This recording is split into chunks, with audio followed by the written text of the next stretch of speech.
Okay. All right. What is a tree? A plant. Yeah. Yeah.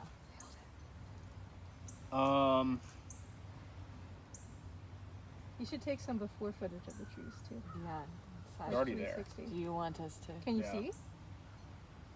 These are our trees. And they're like a month old? I mean, since you've had them, yeah. Grace's jade is probably, I don't know, like 6 years old. I'm scared to cut it. Yours is probably like 2 years. Cheers. So the basic principles of how this works are pretty simple. You can grab that pair of scissors right there.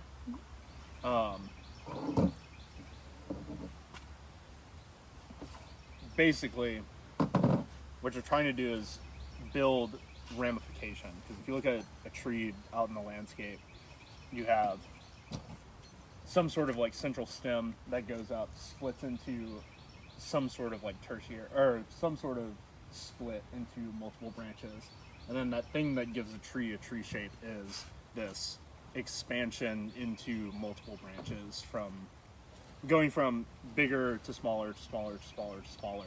And the silhouette that whenever we look at the landscape and we see a tree, that silhouette is built by the ramification of branches. Ramification just being, you know, Splitting.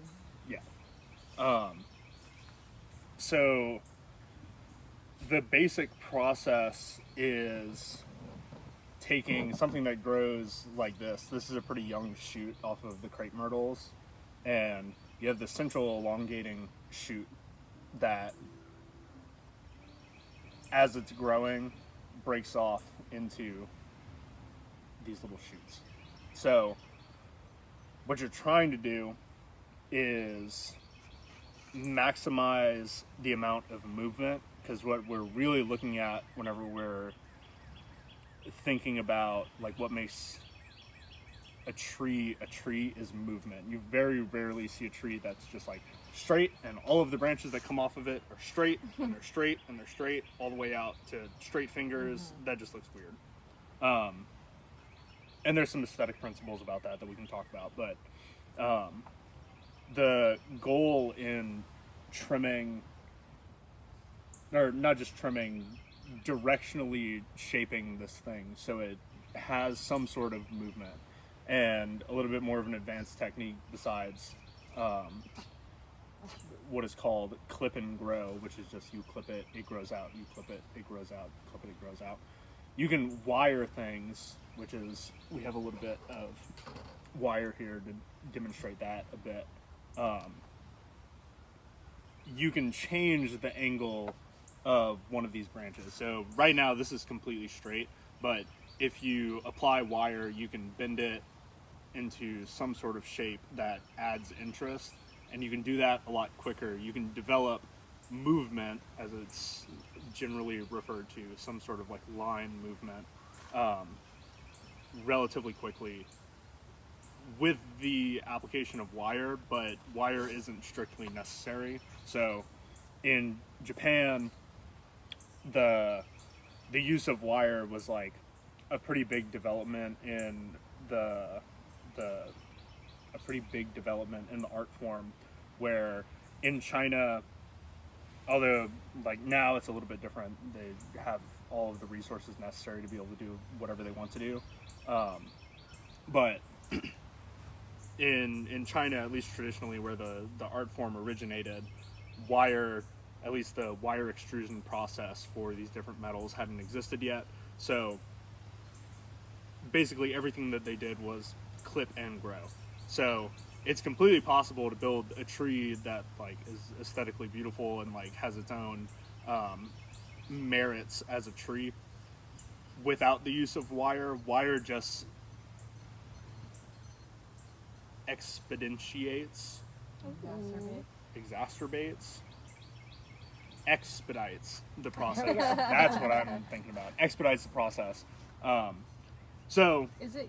Can you use it for stuff that has like more delicate, like fleshy branches, like the jade? yeah, Okay. It doesn't have to be. but like, very woody? lightly. Okay. Um, Because I'm nervous. I'm just gonna break these off.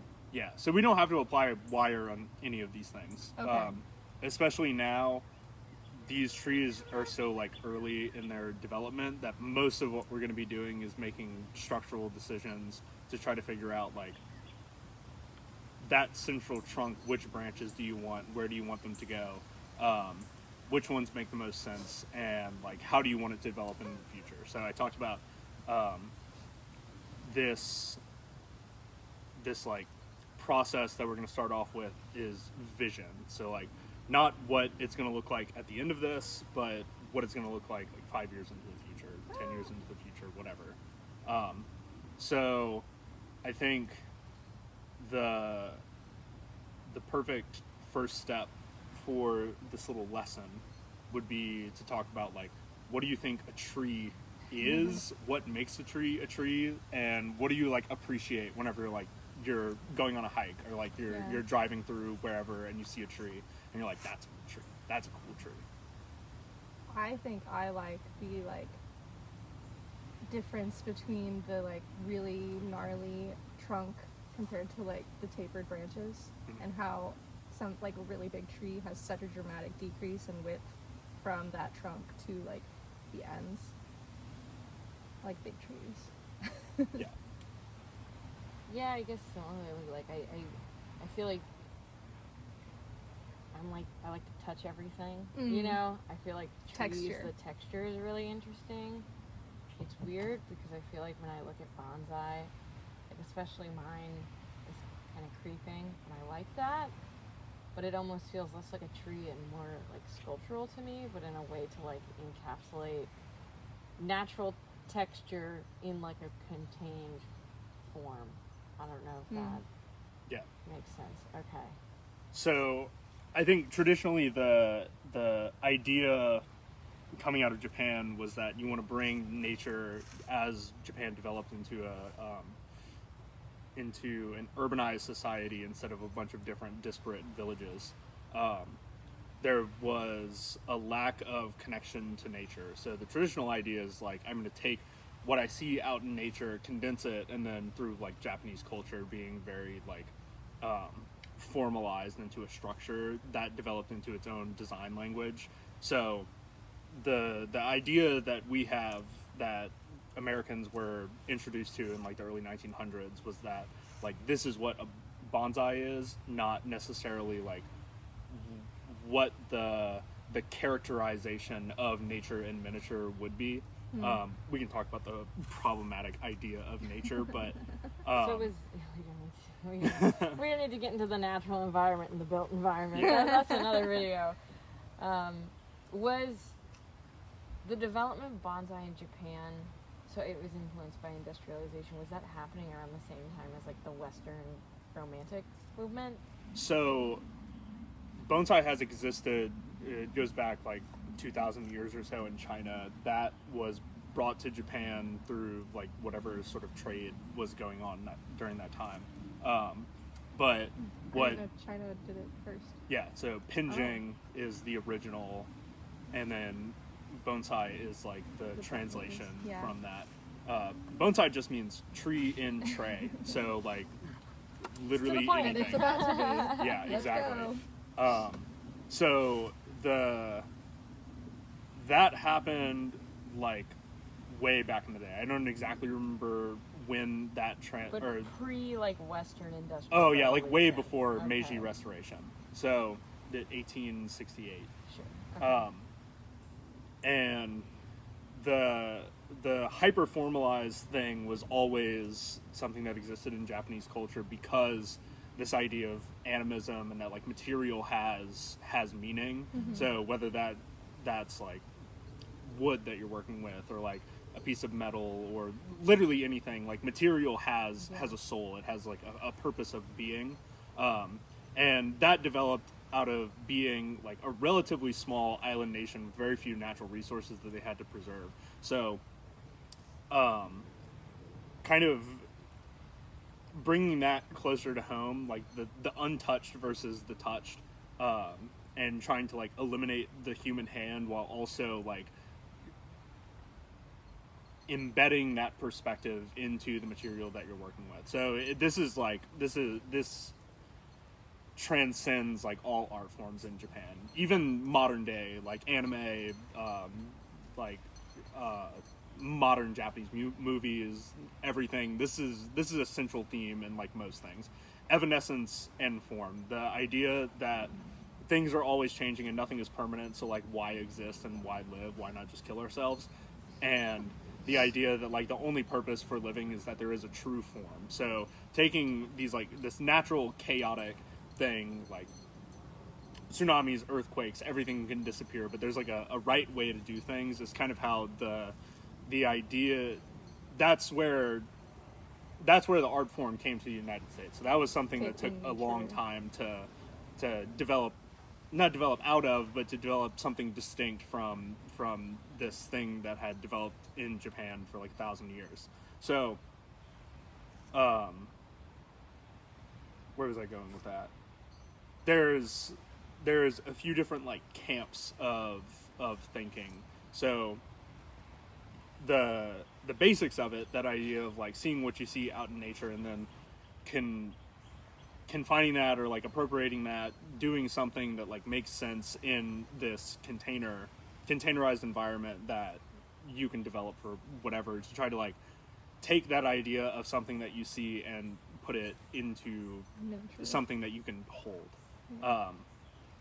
But that isn't necessarily the case. So in France, in Europe, it was first introduced into Europe before it ever came to the United States. So they have a little bit more of a developed bonsai identity, I guess. So Spain is really big. France is pretty big. England has a pretty developed bonsai culture. But I think a lot of the more weird contemporary stuff comes from France, because of course it does. And there's a guy, I'm blanking on his name right now, but he invented this form called cosmic. And that's the most French name he could have given it. Like a weed string. With a K. And the idea is that like, you don't have to necessarily take inspiration from the world that you see around you, but the world that you imagine. So it's all of these like crazy twisted branches that just like would never exist on Earth, but like applying that to some sort of fantasy world. So it doesn't necessarily have to be like, oh, I like the way that tree looks, I'm gonna make that into the thing that I want to do. Like, this is my idealized version. Exactly. Of a tree. So like what a tree could be. Yeah.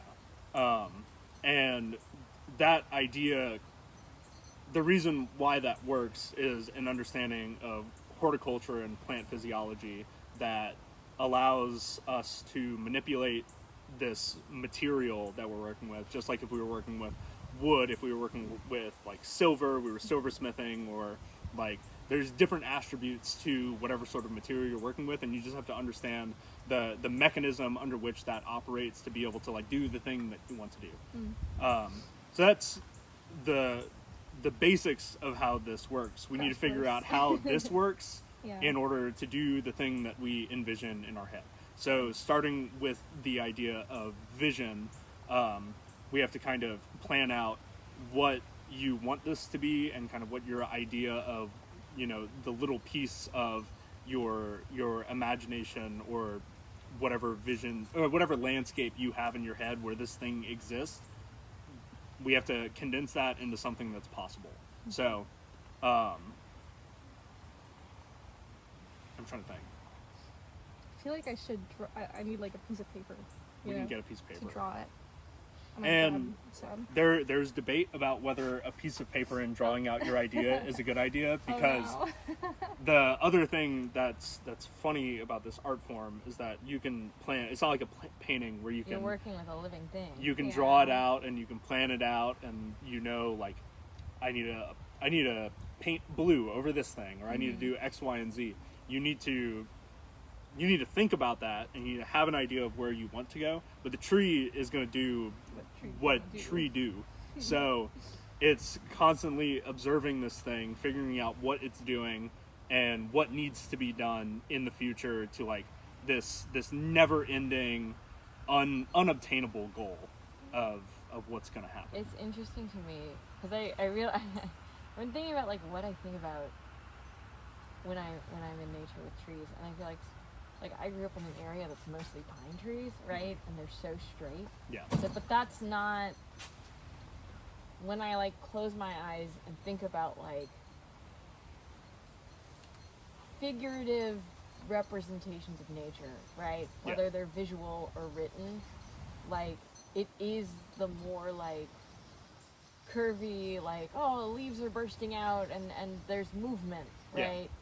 And I tend to think, and it's probably because I was an English major, that like those figurative representations are more accurate with like the feeling of nature and being in nature and the Rather than psychology of being in nature The than what's reality of yeah, what you're gonna see on a walk. right? Like I feel Yeah. like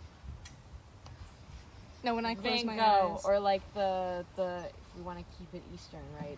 The watercolor Yeah. depictions of like willows or Mhm. trees on mountains, Yeah. right? Where they're growing out of the rocks, and Mhm. there's a flow to them that is Not present. Yeah. Always. it's not always present in real life, Yeah. right? If I were to close my eyes and think of a tree and then open them, none of these trees would look like the tree that I was thinking of. Yeah. Yeah.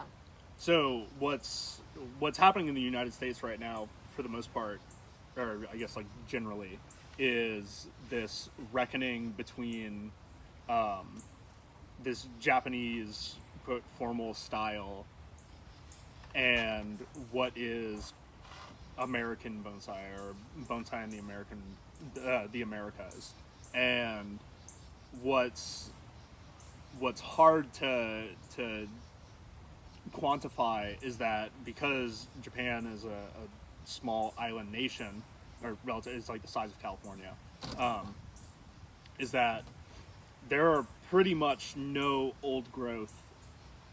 There's pretty much no old growth forest in Japan anymore. There's just so few resources. They had to use everything that they had available to them to like survive. Yeah. Where in the United States is a huge country, Canada including Mexico.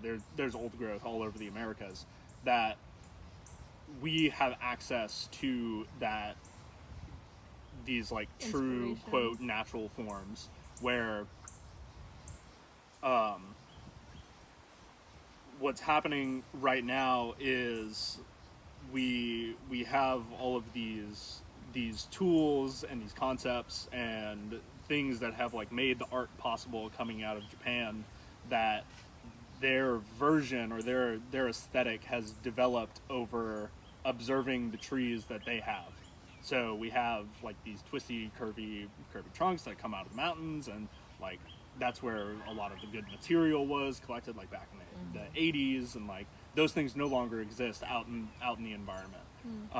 Most of them were collected, but also just like forest fires, earthquakes, tsunamis, stuff like that. So in a way, you almost get, it's like playing telephone. Yes. Like your only basis Exactly. for it is visual representation from the past Or or the trees existing that- bonsai. Yeah. Exactly. Then you're getting further and further away from the original permutation and Yeah. more towards that idealized form, Yeah. just in and of itself. So Whereas, like here, it's more, I guess, yeah. the trees are Americans have such a weird fixation with the natural environment too. Like it really like there's so much lore there within Oh, yeah. American culture. It's funny. So what's happening right now is like, are we? And that's like a pretty pertinent question to ask for this, is like, are we trying to replicate our idea of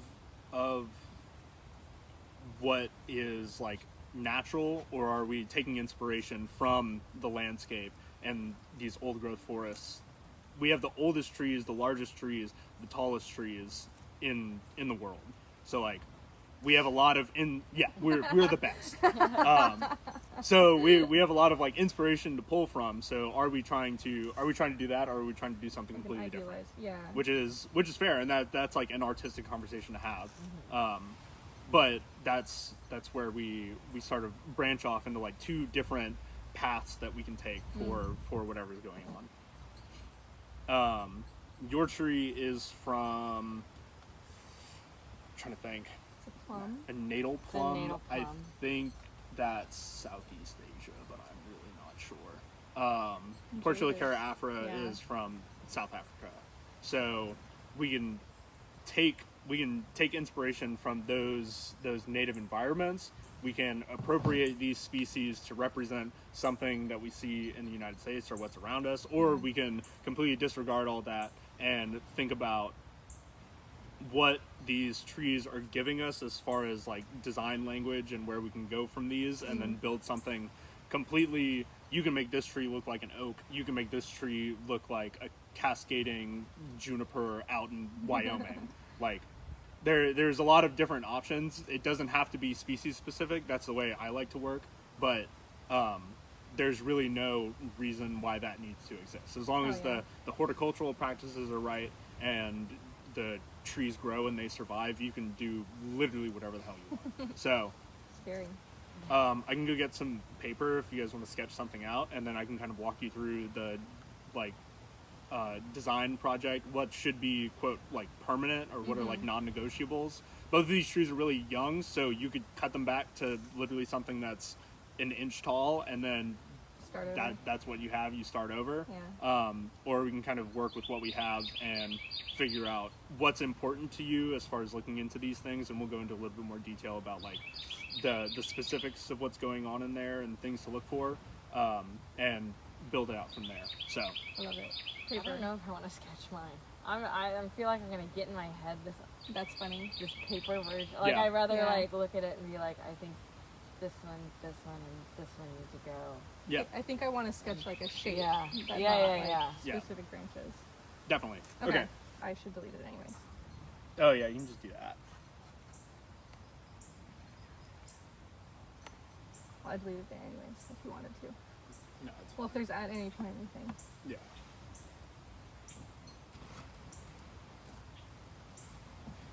Is there a way to get the what's it called? To go away. The hard I mean, you water. can The hard water. rub it off. Really? I guess. Yeah. If you get distilled water in like a little spray bottle instead of like tap water. Okay. It was just so shiny when I thought though. Also, the little leaves at the top of mine keep falling off. I don't know if this growth is stunted or they're just like We'll figure it out. okay. Cool. Okay. Explain it again. Okay, do you want me to show? No, you can just explain it. Okay, so I like the curve in the trunk, and I think if it were like brought down to make it even like more dramatic, I think that would have a cool shape to it.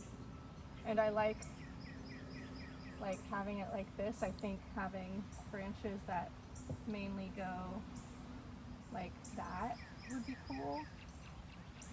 But just like keeping this curve as like the main focal thing, bringing it down and then having branches come out of it that way. Yeah, and you want to wire or want to figure out a way to do that. I think so, yeah. But I'm open to feedback. Because I don't know, again, how the wiring would respond, how this would respond to the wiring.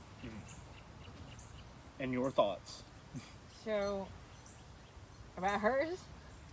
No. Ooh! Let's have a little bit of a critique. They sound good. Hell Yeah, no. I wasn't sure if this was a review board or what. I think similar to you, I want to work off of the shape that this tree already has. Like I think that was a motivator when purchasing this.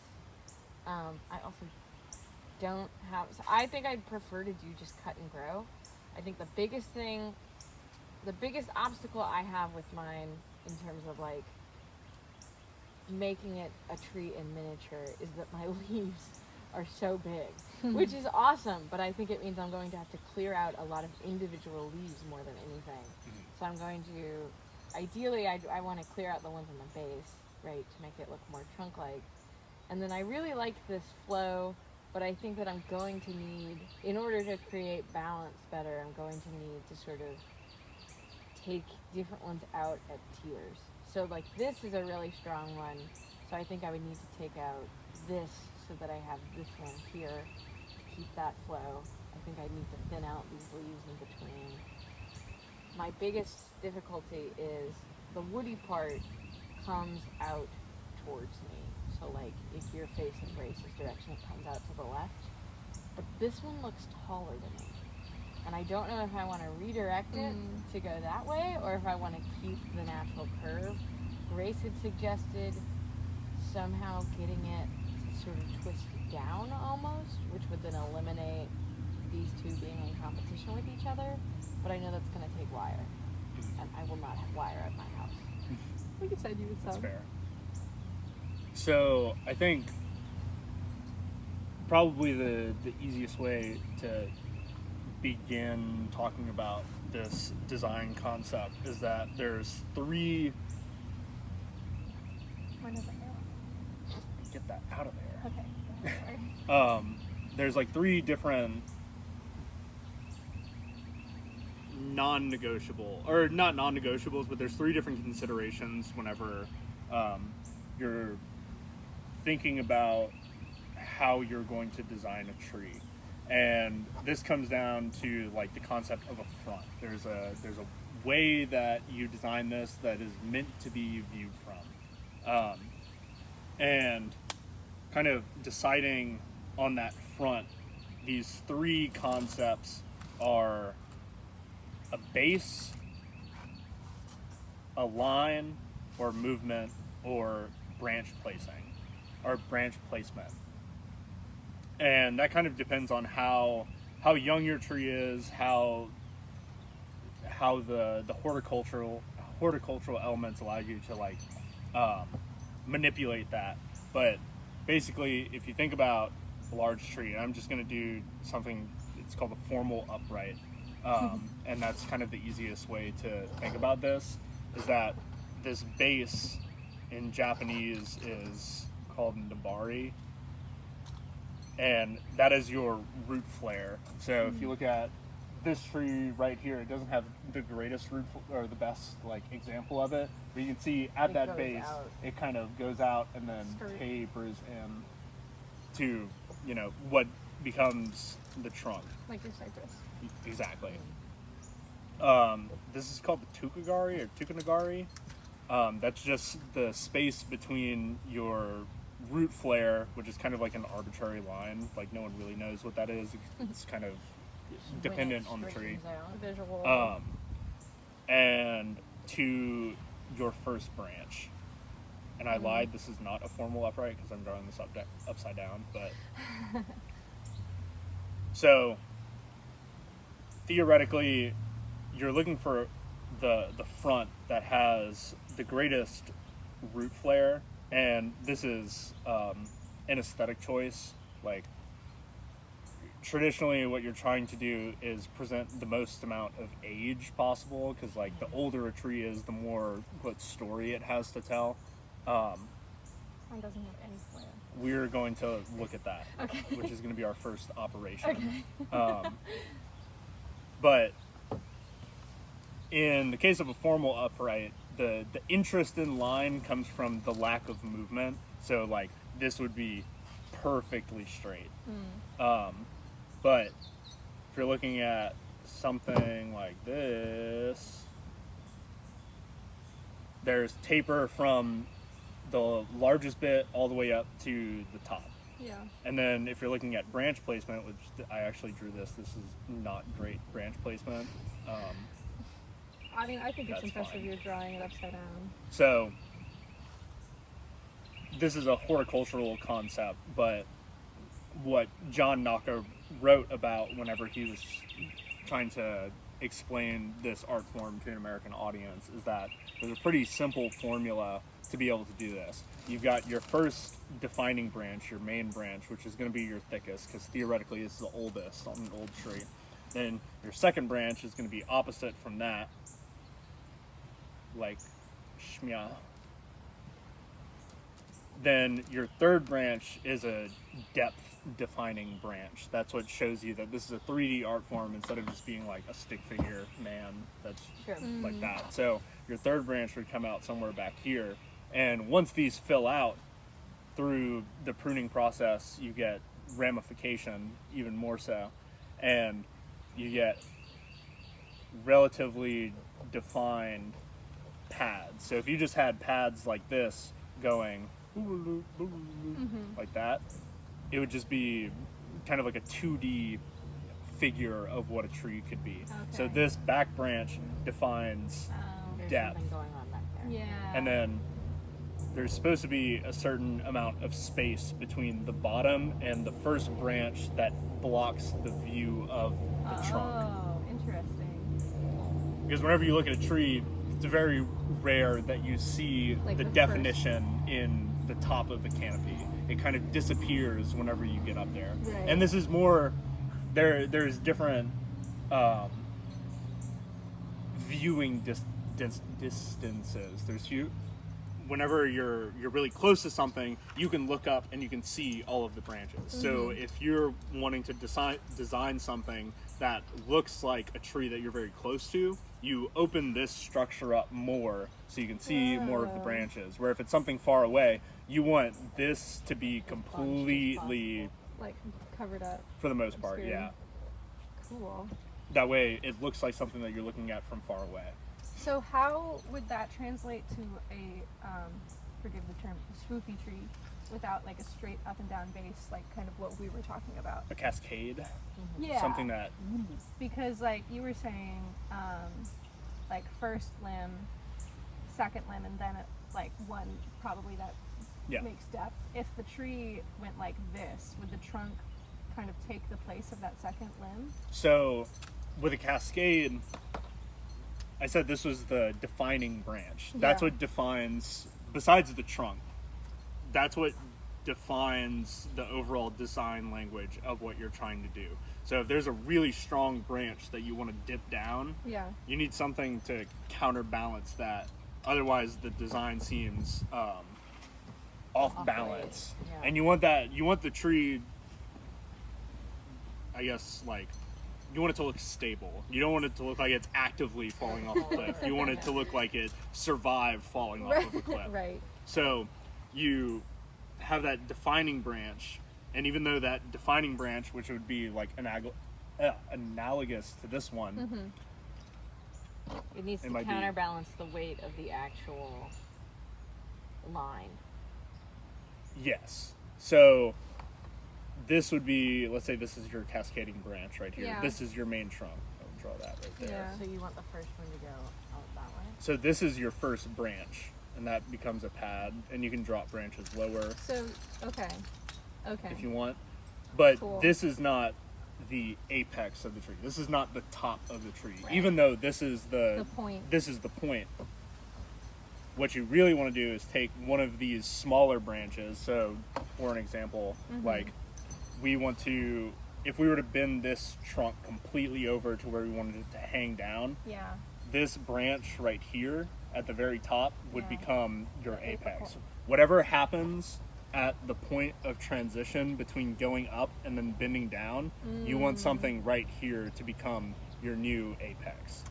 Oh. So, okay. Like yeah. that, and then that would go down like that, and then you'd have branches here like that.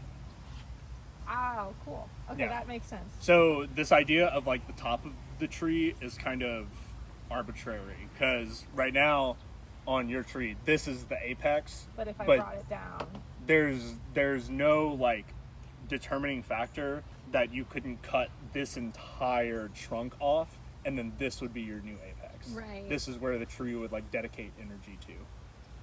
So any one of those branches, if you bend them down and you point them up, just the distribution of hormones and the way that the plant grows will be like, oh, this thing is growing up, it has the most space, it has the most opportunity to get light, so it's going to put resources Wow. into that. so if I were to make this is where most of the resources of the tree would to go? Yeah.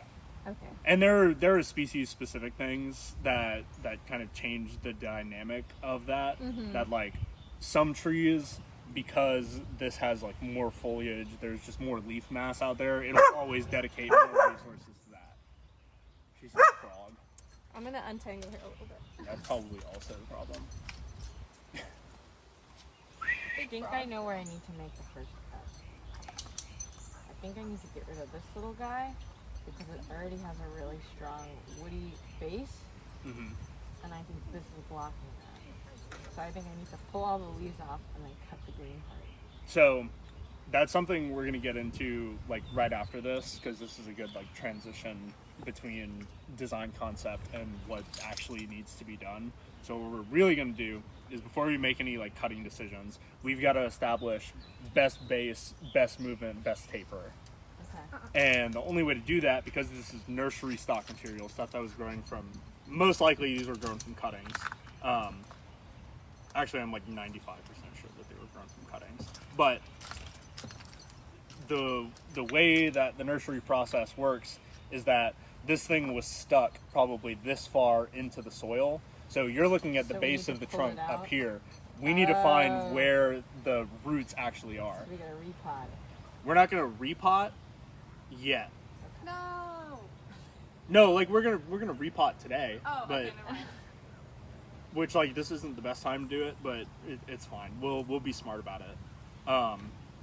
Grace's tree is fine. We're gonna have to be a little bit careful about yours. What? Yeah. Super. What is what? So like, Super. I'm just gonna do this because this won't become anything. This won't become That's okay. anything important. Probably, actually, It's okay. this It's is young. not. This is not gonna be important. So, Grace's tree. If you took this and you just like Put it in the Bloop. dirt. and just left it like that, it would grow into a new tree. So Portulacaria afra, they're a desert climate or an arid climate tree. They don't get very much water.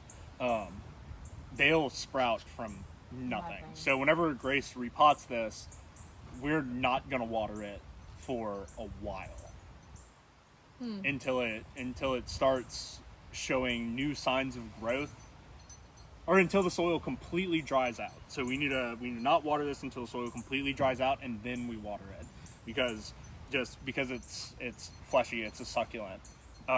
It stores so much water, and that cut point wherever we cut roots, if they don't heal over before they get a bunch of water, they'll start to rot, and they'll rot all the way up through the trunk, and this whole thing will rot up until like you can see like these lines, these different nodes.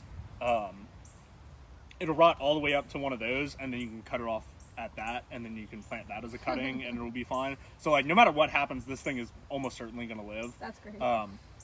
You have a little bit more difficulty. We have to be a little bit more careful about how we handle the root structure, but it'll be fine. It's an evergreen. It's a tropical tree, so it'll be okay.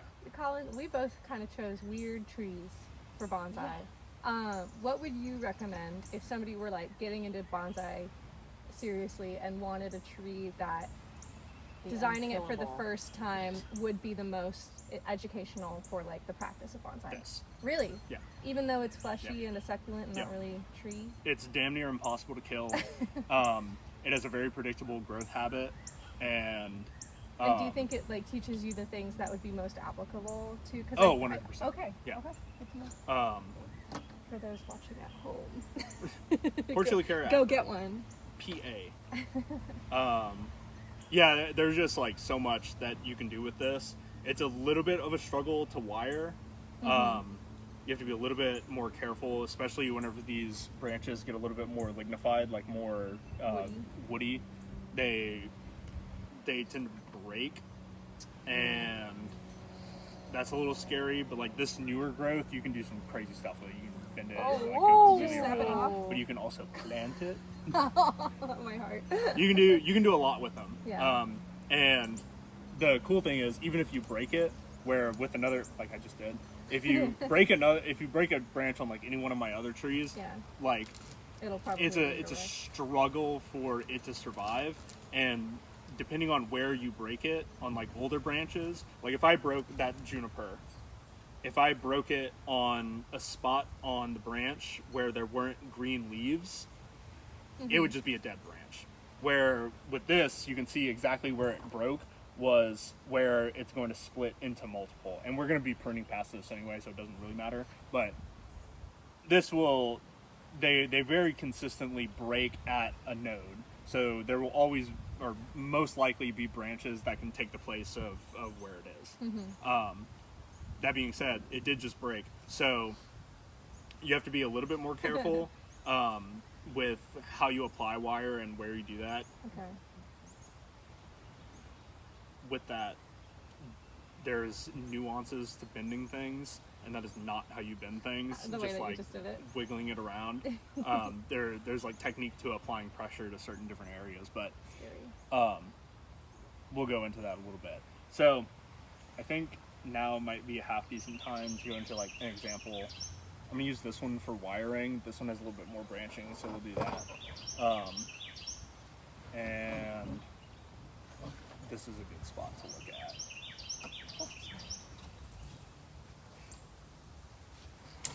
So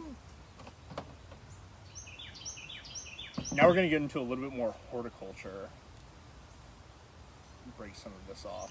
So we'll pretend that this is a trunk. And by the time we're done with this, this will just be like a stick. But the general concept is we want each one of these branches to divide into two. Because the way that a tree grows, you can kind of see it. There's a collar at each one of these areas where it's slightly thicker, and you can see where there's a little bit of a different growth pattern where this branch meets the trunk. Mm-hmm.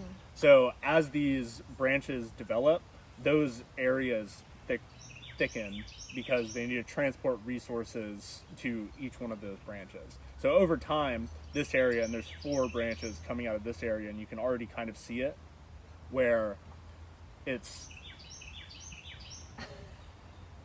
That's crazy. You can see it where I think this is probably the best angle to view it from. You can see where it's relatively thin down here, and as you reach these branches, it gets really thick, and then it goes back to these smaller branches. So we're trying to create taper, and the only way to do that is to remove some number of these branches. Mm-hmm. Whenever you're talking about trunk development or trying to figure out how your primary branch structure, how you want to build your primary branch structure, you can mess with this a little bit more because proportionally the trunk will thicken slower than like each one of these nodes. So if this was a trunk, you could remove probably just one of these branches and you'll have something that like forms a tree like that, kind of like how an oak tree or a maple tree grows. Yeah. And this will always be a problem, but it won't be as bad as if this is a branch. Yeah. This will thicken and it'll mess up the proportions of It that won't be branch. that consistent taper. So whenever we're looking at this, we kind of have to consider where it is on the tree to figure out where we want to trim. But Are there like right ones? Or because it's so malleable, you just pick whichever? you can, Because I would say, just looking at it, like, if we only want 2, right? I would remove this one, and then I would remove this one. Even though this one gives depth. yeah. Just because the flow moves with that so strongly. Mm-hmm. What I was thinking about that too, but then so moving on to the next one, wouldn't you want the next branch to be kind of an opposing if you're trying to balance it weight-wise? Oh, it's okay. What do you mean? So with like this example, Mm. the first branch is establishing, and then the second one is like opposing that. Yeah. So if we were to cut this one and this one, which was what I was originally thinking, and leave this one, but then wouldn't you, like this one just seems like such a weaker option compared to keeping this one? Mm-hmm. So However, how you could far always ahead do you cut plan? this one and then keep this one, and that bends it back, and then cut this one and it curves back. Oh. That way, they're curving in opposite directions. Yeah. So I guess how much do you plan for, like, how much do you let the upper branches determine your yeah. original cut? So that's what's interesting about this is that if this was a trunk Mm-hmm. and then you're going up into like your secondary trunks, like if you were making an oak tree out of this, or like trying to represent an oak tree, you kind of have to consider the movement of the trunk. So like all of these are pretty much dead straight. So if you wanted to create movement, and that doesn't necessarily have to be the case, but you don't have any branches to cut to on any of this to work with. Yeah. So you can either wire it to create that movement, Yeah. and in that case, you're trimming based on what is theoretically usable. So if you wanted to keep this branch and this branch is dead, but let's pretend that it's alive. You still want one going into two, just horticulturally speaking. So you can keep this branch, cut out the middle of these secondary branches, and then you can wire in, and then you'd have these two branches on each of these that would still continue your split into two. Yeah. I guess cutting out the middle branch to me is like cutting the trunk. Yeah. Which is exactly what you're doing. Ah, okay. Because every single branch is a trunk. Like the plant doesn't care what is the trunk. Yeah. It just is trying to figure out what will get it the most resources, and whatever that is becomes the new apex. Cool. I think apex is probably a better way to think about it than trunk. Okay. Whatever the top of the tree is going to be, for the most part, the strongest. There are species that aren't apically dominant, but most trees that we interact with, most like actual trees that what we would like think about as trees, they are apically dominant. But like things that are understory bushes, a lot of them are horizontally or axially or Reaching out. lower dominant. Interesting. So like azaleas, hollies, stuff like that. Yeah. They're not like, there's no like definition, but that's just their growth habit is that. Well, it's like a shotgun versus a rifle, right? In Exactly. terms of sunlight access. Yeah. You want more space if you're underneath. Yeah. So, basically, that kind of got derailed, but, So I think we both, like the back one and the one to our left, we were both thinking would be the ones to go. yeah. So, I've been showing you this front. Yeah. But what are That you completely looking at? changes if you move it this way, Right. or if you move it that way, or you move it that way, or you move it that way, or you move it that way. So this is something that like, just because we have to think about it like as structural flaws more than design. So like no matter what, two of these things have to go. Unless it's like primary structure that you're going for, like that first set of like big trunks. Yeah. Like there's two trunks, Yeah. two main trunks on that, and then it splits off into multiple trunks. And you can even see on this one that main large trunk that splits off into two. You can see where it swells at that beginning. Yeah. You don't notice that as much on a big tree, But on a little tree. but on a little very tree that becomes a evident. huge issue because it Shatters the completely illusion. Interesting. So you can make design decisions about like how you want this trunk to go. It's called a broom style whenever all of these things go up like that. And then they kind of, they go out, and then you'll have like Sure. Yeah. But for a branch, it kind of, we're trying to eliminate these structural issues before anything, before we think about design. So we're looking at something that you don't want a really like wide swooping outward, like a U of branches. Yeah. That just like design wise doesn't really feel right. Okay. There's no like actual reason to why that's the case, but it just looks strange. And you can disagree with that, and you can make a tree that's just a bunch of U-shaped branches. But for the most part, that looks odd, and you'll see a tree and it's like, man, that's weird. So we want something that has an acute angle as far as how these branches interact with each other. So you wouldn't want to remove this middle bit, because all of the other branches that you'd be left with would create use. And that corrects itself over time, and you can fix that with wire. But generally, if you have the option to do so, why create that structural flaw whenever you can just avoid it in the beginning? Yeah. The other consideration is the strength of these branches. Mm-hmm. So these thicker branches, they have the most amount of leaf mass on them. These two on the side. Mm-hmm. Yeah. And if this is a trunk and you're trying to develop a tree, or you're trying to thicken it up, or you're trying to make this a primary branch, you could want the thickest branch in order to like show that age of that branch. If you're way out on the perimeter, on the exterior of these branches, you don't want really thick branches to be out there. It just breaks the illusion. Right. So you might choose to go with these two thinnest branches on the outside.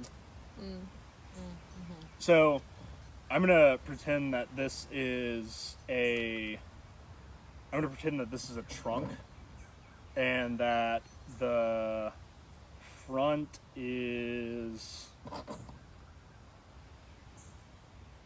here.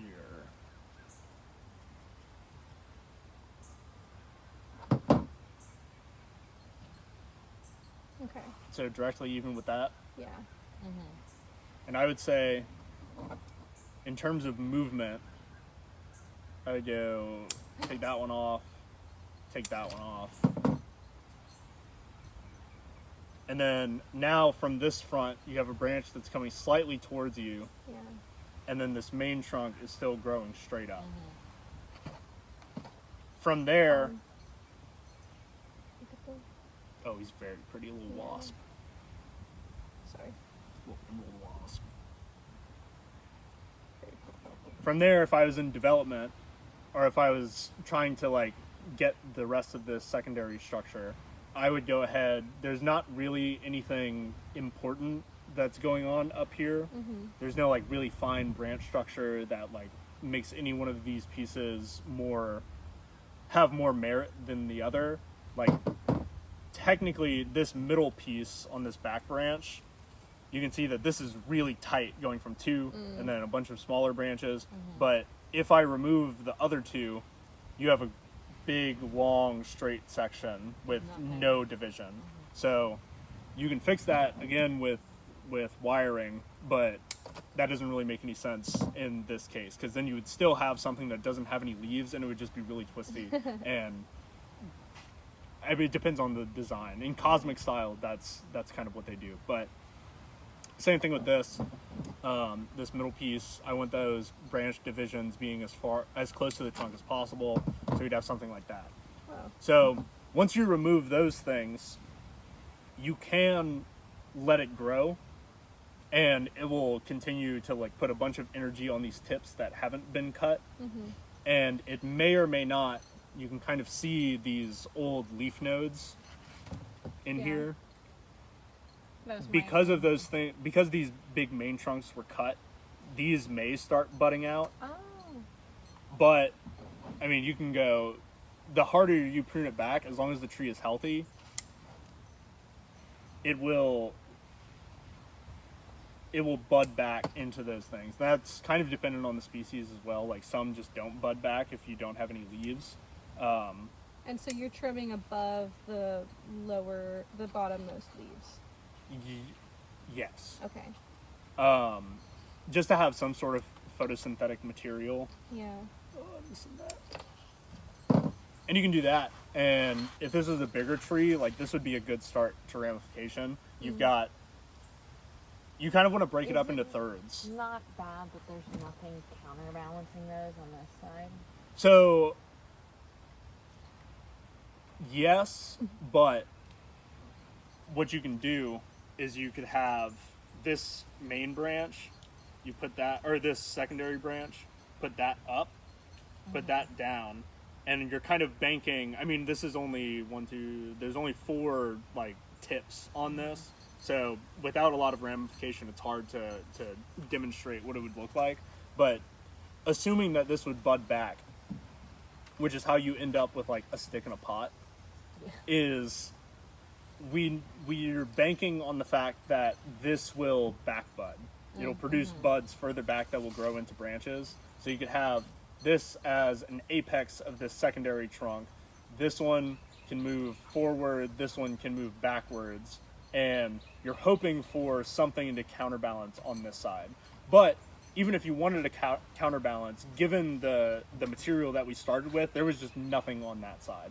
And you can change the angle, and you can do, I don't know, something like yeet, and then do something a little bit more to where most of the visual mass is on this side. But we're kind of banking that this is a thing, and this is where wire becomes important, because if you're just clip and growing, this will always be straight. This will always be straight. This will always be straight. These branches will always be straight. That will always be straight. So in order to fix that, you can wire it, and you can put that movement into it. But if you're just clip and grow, assuming that this is a species that buds back, and you can be relatively certain that you will get buds at each one of these little nodes, if you're doing that, you're cutting here. Oh my god. And then you end up with a stick in a pot. Okay. And can And trees you'd be cutting survive that? I know Yeah. this is a branch, but Yeah. okay. So the thing that's cool about trees is that they don't move. So over 200 something years, 250 million years of evolution of like actual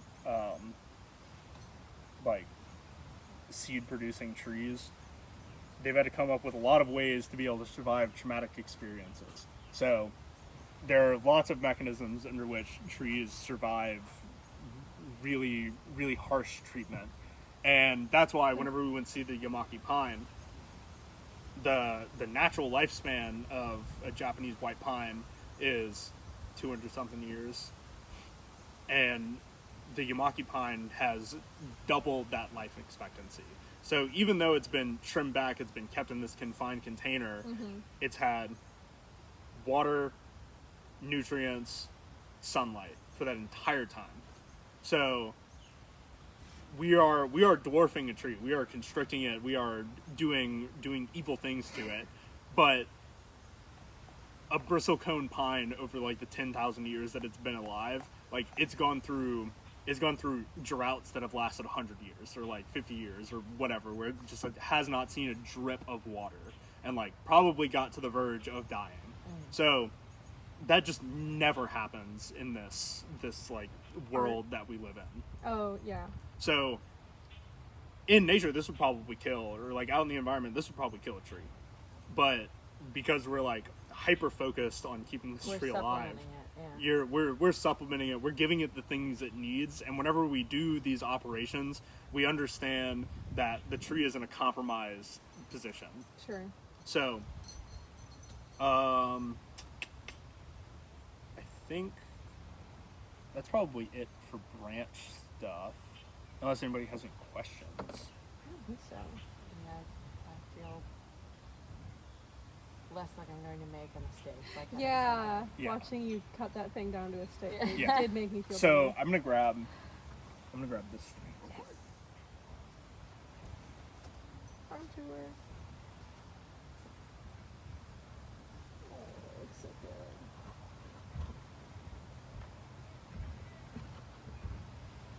Grab the paper.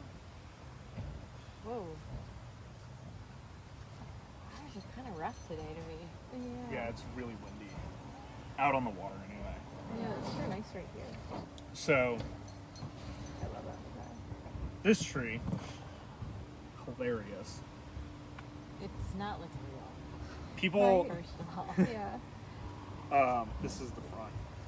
Like Okay. what's facing What's us? facing us? Yeah, well, it's Okay. facing Emma right now. Okay. Wow. It's Ouch. facing Okay, thank you. right now. Okay. So I was really impatient, and all of my trees were like, didn't really have anything to do with them, and I wanted to do something. So I bought this as nursery stock in I'm trying to think, it was probably like a gallon container, and based on like how trees operate, you can do a lot of things to the top of the tree if you don't do much with the bottom of the tree with the roots. You can do a lot of things to the roots if you don't really do much to the top of the tree, which that gets a little weird whenever you're talking about like transpiration rates in the summer, like how much water they need. They won't be able to get enough water to be able to support the foliage mass that they have. But generally speaking, that is the case. What I did was this thing was this tall and like this big around. This is a shrub. This is a Yopon holly. You see them all over the place. It's a United States native, U.S. native tree that grows all over the East Coast and the Gulf Coast. But this tall, this big around, in a container that was probably that big around and this tall. I cut off pretty much all of the roots and cut off all of the branches all at once. Planted it in this tiny pot, straight from a gallon-sized container to this. Yeah. At the beginning of the season, there was nothing here and no leaves whatsoever. And it grew out into what we see now, and it's still in a very compromised state. I will not touch this thing until at least like the middle of next summer. But the issue was, and it's kind of hard to see now because it's grown in so much, that as soon as you got past this base where there's kind of subtle movement and then it goes into these like really thick moving branches, and they're a little bit easier to see on this side. Oh yeah. It's like naked back there. Twisting a lot. Yeah. From that, it went straight into just straight long shoots that were like this long. Oh. And as far as I'm concerned, those were unusable because I wanted this to grow into like an oak tree where it's really wide, really curvy branches, relatively short. Like it'll probably be about this tall in the end and then like that wide. Yeah. It was just impossible to use a branch that basically looked like this sticking out on it. Yeah. So this was cut back to bare stumps, and then now I'm growing it out, and that's going to be a long process. Holly takes a little while to heal. And you can see how straight the sprouts. Oh, something. There's a flower, You're kidding. I was gonna say it is blooming. Yeah. Oh. which it's very stressed out. So Oh, poor guy. that's probably why, but that's awesome. It almost sounds like when you talk about like, oh, you can do a bunch to the bottom but not to the top, and vice versa. It's like when you're getting tattooed, right? Like, Yeah. It's generally advised not to get a bunch done at once because you're creating wounds, Yeah. right? And I guess it's the Your same body if you're needs cutting this the tree. resources to heal. They don't know where to direct. Yeah. So, in general, there's a concept of sources and sinks throughout the year. You have a source of nutrients and you have a sink where those nutrients are draining to.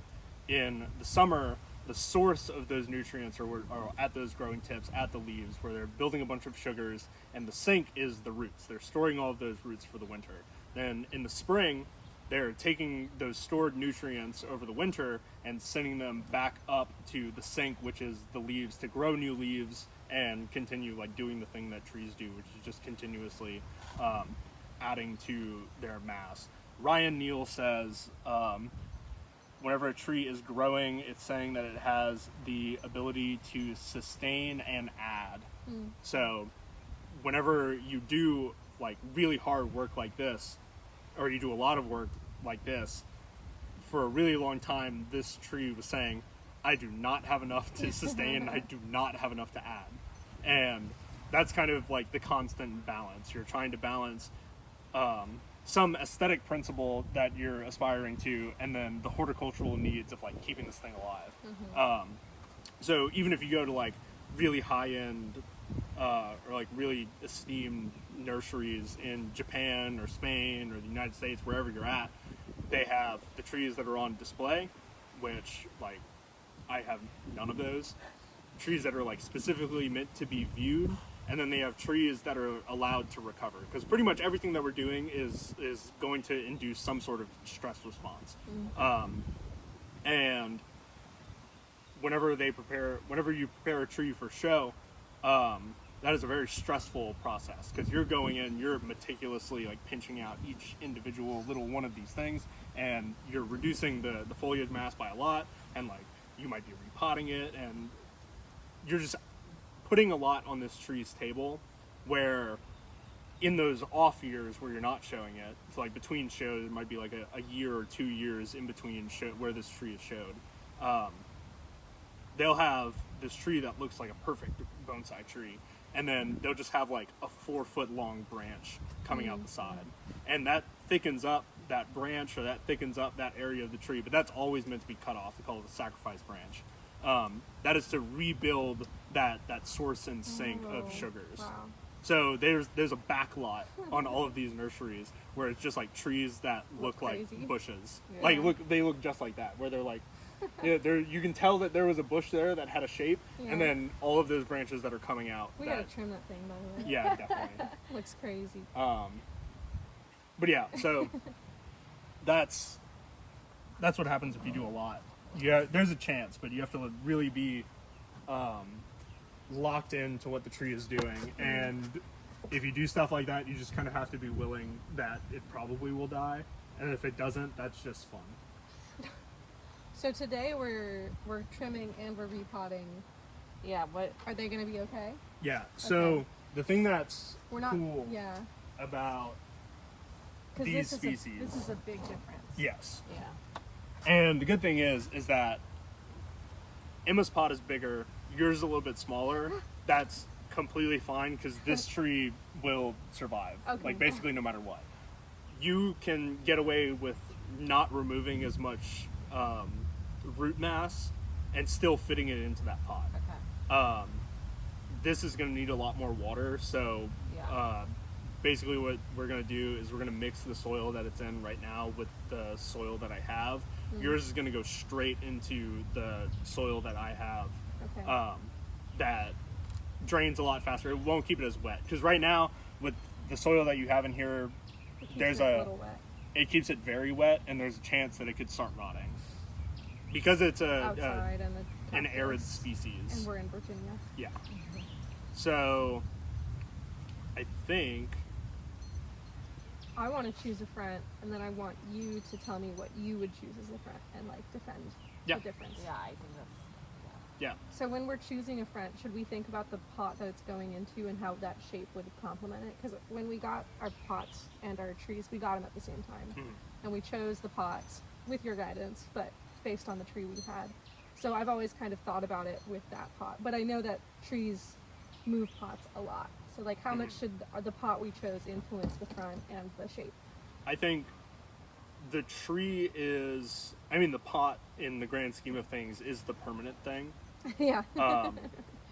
Like there are still there are like antique Chinese and Japanese pots that are literally thousands of years old that like actively have trees in them. Yeah. But the trees aren't thousands of years old. But for as far as we're concerned, the tree should take precedent over the pot. The pot is like Yeah. a picture frame that goes around Yeah. your picture. You wouldn't like sit there with a Sharpie and like color in whatever picture you were putting into a frame. You would Make just it change the match. frame. Yeah. So right now we can say that these like are temporary solutions Sure. to something that we thought would be okay, and they will be, because what we decided these pots are based off of is the characteristics of the species, not Yeah. necessarily the actual the specific tree itself. Right. So these pots can always be changed, and they probably will be changed as the trees develop. And yeah. Okay. I'm gonna choose a front. Okay. So what we're gonna do, and Real quick.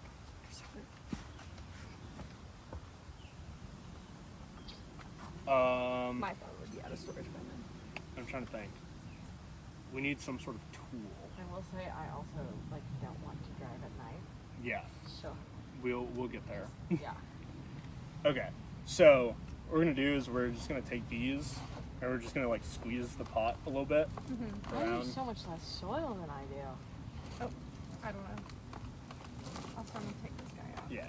But I do want to plant him. This will be my free range jade. No restriction. It's gonna be huge. So we've loosened up the roots that are like around the pot. So now theoretically you should be able to just pick it up. Oh, I don't trust like that. I don't think that mine. That is just such a narrow. Oh. And you can like tilt it to its side, so you're not just like lifting up the whole root mass. There you go. Yeah. I'm getting dirt everywhere, but that's I guess whatever. To be expected. Okay. So, I will just say this. I have been looking at this tree horizontally. Yeah. So I don't think that the front will be this way or this way. Yeah. I have been looking at it as being this way because Mhm. the tree goes back. From Colin's or from yours? From like the way that Colin is Okay. looking at it. Yeah. This Show is the camera, yeah. how I've been seeing it. But I don't know if this would be better as a way of establishing depth. So generally the back of the tree usually doesn't get as much love as the front of the tree. Okay. And what building depth, those branches don't necessarily need to be the most developed. They just need to occupy space in order to get something that looks good right off the bat. Like theoretically, you want those to be like just as pretty and just as like well defined as the rest of everything. But you can get away with it not being with it just being like a few leaves or whatever. And generally, you want something. You want a tree to like lean toward in a bonsai pot. You want it to lean towards the viewer, because whenever you're looking at a tree, whether or not you're really close to it or really far away, having a tree lean away from you doesn't it those like the depth, or not the depth perception, but like the optical illusion of like something being tall, it doesn't work as well if the tree is leaning away. You want it to be up, or up, straight up, and like slightly towards you, or just like towards you. So this is the better kind. Because Probably. it leans out. Okay. So I'm gonna go get some sort of raking object, and we'll Okay. start like going down a little bit.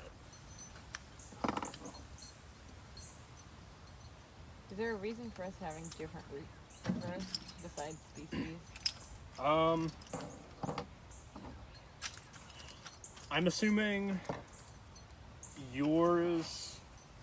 Well, I think it's completely species dependent, but I'm assuming this species likes water. It's a dry one. This is a dry one? Dry, partial sun and miller. I only water it every few days. It just retains water like a motherfucker. Yeah, I'm wondering. Sash, should I be watering it less? No, I don't know. It seems like whatever amount you're watering is pretty good. Like you Okay. can see, the roots that are bright white, those are new and like actively growing. Where the stuff that's a little bit darker is stuff that's older. I think Grace's just grows roots less densely. It might also be just the soil composition, or like, I don't know. But this is a good like dryness level for this. That's my front, by the way. I like the scar. Horrible. Yeah. I kind of want that. When in it front. comes out that way too. Yeah, so Yeah. like Facing. I want that curve. So Like these that. like three principles: Yeah. baseline movement, or branch placement. Realistically, you'll never get the best of all three. So you're trying to find like the one that has two of the best features, and then do that. And then there's also like special features, like that little bit, like that's something that you really value. Whether or not that makes the best tree, if that's what is the most interesting to you, and that's a feature that you want to exhibit, like that's what's important to you. But generally, like you don't want to get attached to a feature all that much. That's fair. So not to put you in the position where you are grading our tree selection, but Yeah. between these two and the BLM rubric, right? Yeah. What would you say is the two things that each of these have? That's a good point. Yeah. What would you prioritize for each tree if you were the one designing it? Based on the fronts that we've already Established. concurred with you on. So this is my front for this tree. Yes. I think And it then doesn't have a great base, but this it's is my also front. got all of these leaves covering That's it. your front? Can I come see? I think so. I don't know. It I What's think your is front? the same. Oh, I Yeah. just had it like, yeah, like that. That. Yeah. So I mean, I really like this little bit. There's a little bit of inverse taper, which is where it Yeah. goes from thin to thick instead of thick to thin. What if I just buried it? Yes. But then you would lose that. No, I would. I don't bit. want to do that, yeah. Branch placement on these like secondaries are pretty good. This movement is really good, especially dwarf jades, Portulacaria afra. Like getting that movement is something that's a little bit harder to do because like you can see these branches usually grow dead straight. So that's nice to have movement really low down. You can tell just from like transportation, some of these branches have broke, but they survived, and that's nice. You get some like weird movement. Those like unexpected things are really nice. No, that's a good front, Okay. just from what we can see right now. So this one has good base. Or not really Good. good base because there's no taper, right? So, but So good the strength movement. is- Well, we don't know what the Movement. base looks like, but Oh, we dig it out? yeah. Let's do it. Okay. So movement taper after this looks really good though. Yeah. Taper, branch placement, these secondaries are really nice.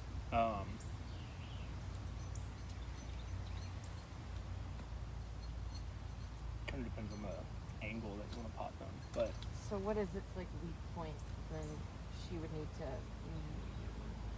tailor for with the ramification? Like, does that make sense? yeah. So I think the weak point. I mean, your branch placement is really good. I did that. You picked the looker, yeah. Oh, was this my leg? Yeah. The only thing you have like Nabari root flare, that base is something that like, that's why I planted these big trees in the ground is to Yeah. like develop that. And that's something that's really hard to correct for. Over time, it'll fix itself theoretically, but that's something that like, that there's a lot of value in that whenever you're Right. picking out material. For this, let's see. Again, movement's great. We really have to like dig in there to figure out what's going on. Because right now, like this branch It's kind seems of a like it's nodule. it seems like it's covering the trunk, but it could be. And based off of where these roots are growing, your trunk probably starts like here. So you've got Wow. another like Oh my inch god. of stuff that you need to go through, and Buried your trunk treasure. also starts like probably another like inch lower than what it's actually potted at. So that's why you usually remove that top layer of soil and then you make the decision about where you want to go. Okay. So what you want to do with the rakes, Should we is- rotate these back to face us? yeah, it doesn't. You're going to be rotating it Okay. anyway. So what you want to do is you want to start at the trunk, and then rake out radially from that, and you can grab it and kind of. You can be really aggressive with this. I'd be a little bit more cautious, but. And if it rips roots, it's fine. They grow. Oh my god. Wait, there's a crazy little Oh, you found tap it. root Perfect. that goes That's what you want to find. So completely different than I thought it would. yeah, so once you find one of those, kind of stop, and then we'll reevaluate. I'm not finding anything. Exactly. Just like roots. And you want to be really careful because these roots are fleshy, so you will tear through them. But it'll be okay. It'll grow back, but you might rip into something a little bit more important than you think I it is. think there's one right here. Oh, maybe not. And especially in like these nursery pots, they'll like have a root way down here and they'll grow back up. So you might hit something hard, but that you want to look for stuff that comes directly from the trunk. Yeah. Yeah, so that one big root might have just changed like the entire Yeah. design of this thing.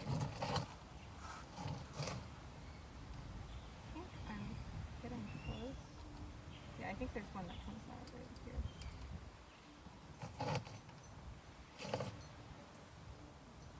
I do see one, but I don't know where it Oh, I starts. see another one. Oh yeah, you're getting crazy ones. What? This is fun. This is like Mining yes, a yearn the little. for the mines. You would love a Minecraft movie. Ouch. So, Oh, I found it. Hello.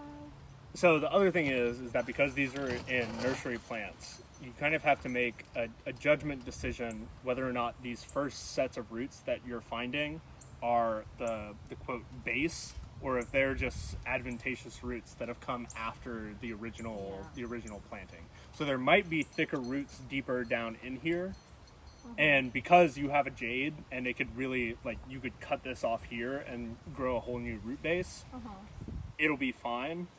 Oh, that's not even connected yet. You don't want to, especially probably for this one, you really don't want to go too far. Okay. As soon as you find roots that kind of like look good, you'll know. I mean, But- these look. Those are substantial. Yeah. That's probably exactly where the cutting was started. Okay. Oh, there's like a taper down here. Does it flare out or in? Out. Hey. There you go. Do you see that? Problem solved. Yeah. Yeah. No, that's great. What the heck? So these first roots, if you would have stopped there, you would have never seen. They also weren't Never even seen that. connected to the. Yeah. Okay, so now there's like a weird little. I think this might be where it was cut. The other thing is that we could completely bare root these, which is you would completely clean out the root system. You probably wouldn't want to do that now because we're not like in season to do so. But you can completely clean this out, and it wouldn't, because the trees are so young, it probably wouldn't be a problem. But that's usually something that you try to avoid, is like completely removing all of the old soil. Ooh, there they are. Yeah, that's awesome. I'm a little scared. No, this is perfect. Should I Just stop? keep doing what you're doing. This is bad, but I almost feel like exposing these has changed the angle because you can see that it goes out and Yeah. then in and then out. So I now feel like it would be better with this being the front. You see? I just cut that so that it goes out, back, out.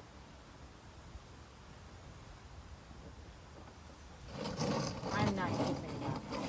I'm also wanting to change mine now.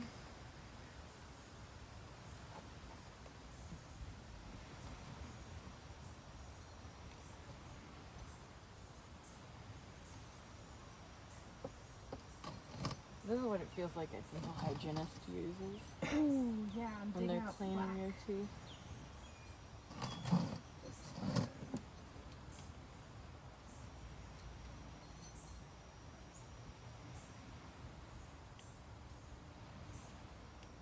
What are you thinking? Would you change it? I probably would, So now but we shall see. this is the front? Well, actually, I don't know. I don't know. I like the little stumpy guy here. Yeah.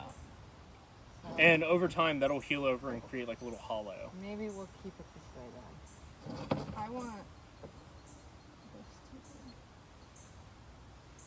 I want it. Oh, I'm cutting off the same things. I don't think you can kill it. You don't know me. I'm plant's number one enemy.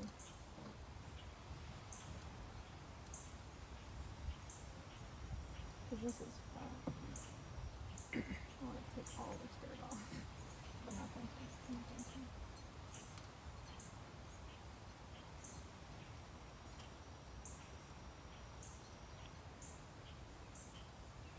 So there's like some crazy stuff going on in here. There's like this one root that's like wrapping around. Mm-hmm. I think I want to change my plan. I want Yeah, you just got an extra 2 inches of trunk that you yeah, didn't know yeah. existed. and it's got like that nice taper now. So So I think I still want the star in the front, but I think I want to. Oh, that's hard. I don't know, cause like I don't know. But you can totally see how this was a cutting. Yeah. That's where they cut it, and that's where absolutely. all the new growth came from. Mm-hmm. What the heck? I feel like, yeah, I kind of want to do a more upright tree now that I have this like straight base. I like that it has this curve, but I'm less inclined to make it like completely horizontal. I think I still want that star in the front, but I don't think I want it as dead on and that pulled down. I think I want it like kind of like that. Yeah. With like that. Do you think this is too weird of a little? Like, I don't know. I feel like the cut. I know it'll change. Yeah. So I would say like, and then this is something that I can see just from that slight angle change from here to here. Yeah. You can see instead of here, Oh, it kind of, yeah. how this goes straight. Yeah.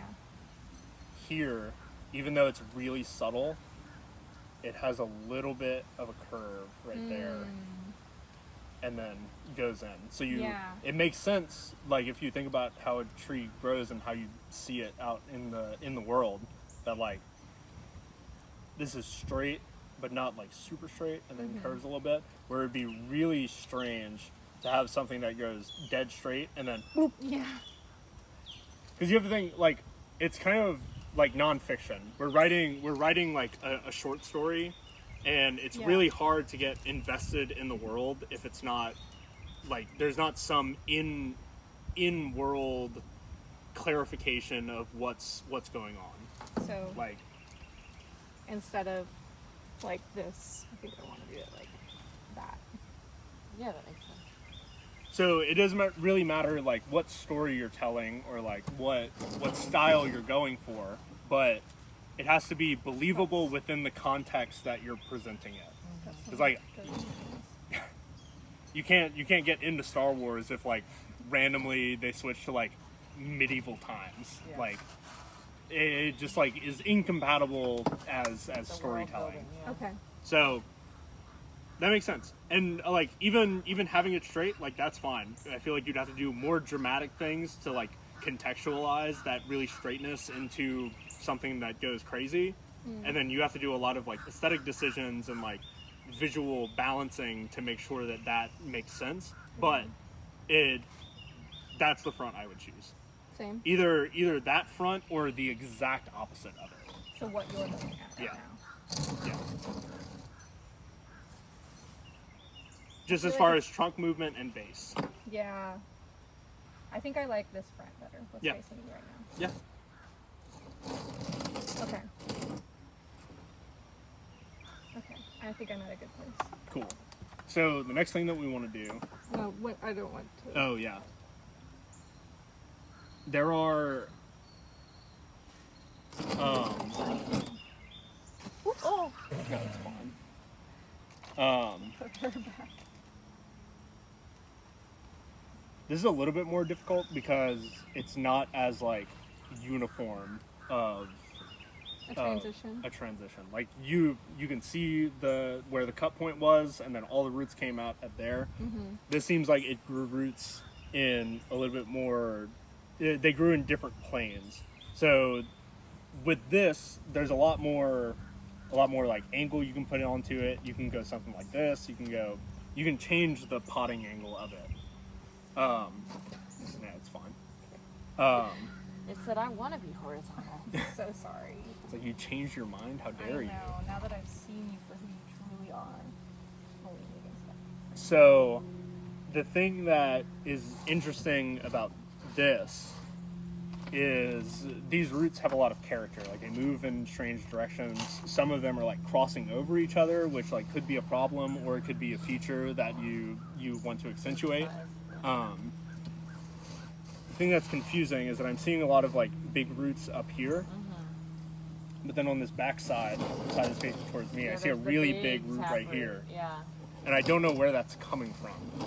If So you want to do you more wanna keep excavation on mine, you should. The Because next- I don't want to tear. a general rule of thumb is that you can remove like 30% of the root mass. Right now, you might have removed like 2%. Yeah, like you haven't Because removed. you have to like chop off the bottom to make it fit, right? So. You don't have to. Oh. So especially right now, we don't want to do that because it's not Okay. in season. I guess I just see the people like the saws. Yeah, Cutting that that's off. like a very refined, Established. a very established one. Okay. Or it's at the right time of year where you can do some pretty serious work. Okay. So what we can do is we're only going to reduce the most like problematic roots, and just to get them into these pots for now, and then like next year, the year after, we'll be able to do some more like educated and like some more planned decisions going into the future. But what we can do is flip both of these over and start the same process on the underside. Because right now you can see that this is still a square, this is still a square. So we still haven't completely figured out what those roots are doing. Okay, so just gently kind of pull it all apart. Yeah, with the rake. Yes. But also doing the same thing where you start from the center and pull outward.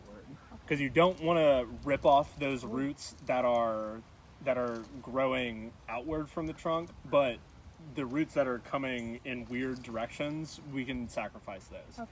And again, we can remove a good bit of the roots, but we don't want to remove everything. Okay.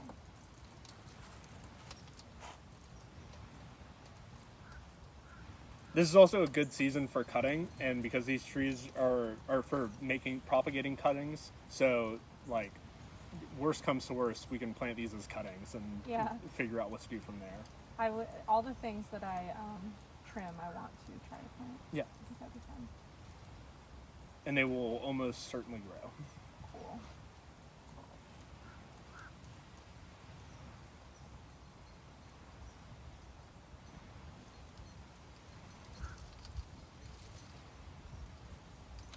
Keep going. And you can check it out. Boop, boop.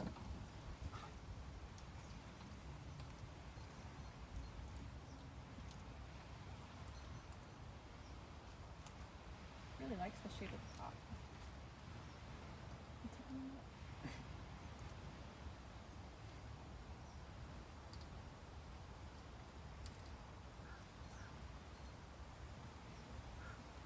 This bit is all like fused together in the shape of the. You can gently rake that out. What I would Okay. do is I would stick the rake into it first, Mm-hmm. and then kind of shake it, Yeah. because you don't want to come in there with that point Show and them. rip it out. Find it. Stick it in there and then kind of wiggle it side to side. That way you're slowly teasing out those roots instead of just. Yeah, sure. I'll probably brush in here. Yeah.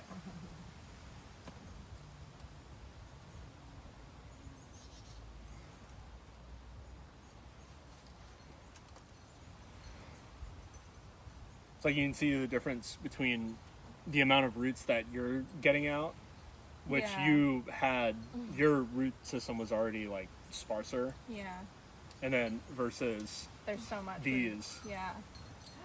Because they're all. Which, wait, that's not like a It's like, technique yeah. problem. That's just like the, No, I had nothing to do Emergency with that. bangs. Like, yeah. you know. This tree just is getting out of a really crazy breakup. And you know she's finding herself, and that's beautiful. Yeah. She wants it.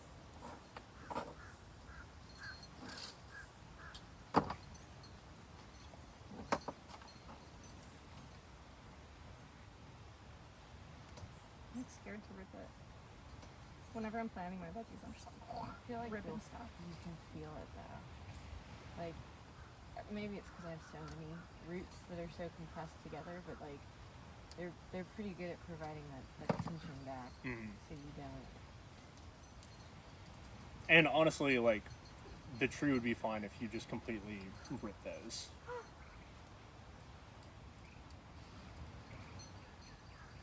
Whoa. Okay, mine was like wrapped around itself, Mm-hmm. and I can pull it off. Like I just unmoved Yeah. it. Whoa. Okay. That looks better already. It's a completely like different way of handling plants. Bless you. Thank like you're not transplanting house plants and like getting in there and looking at what's going on. It's just like, if you're carrying dirt in your roots, those are going in your pot too. Aww, he's got little legs. That's crazy.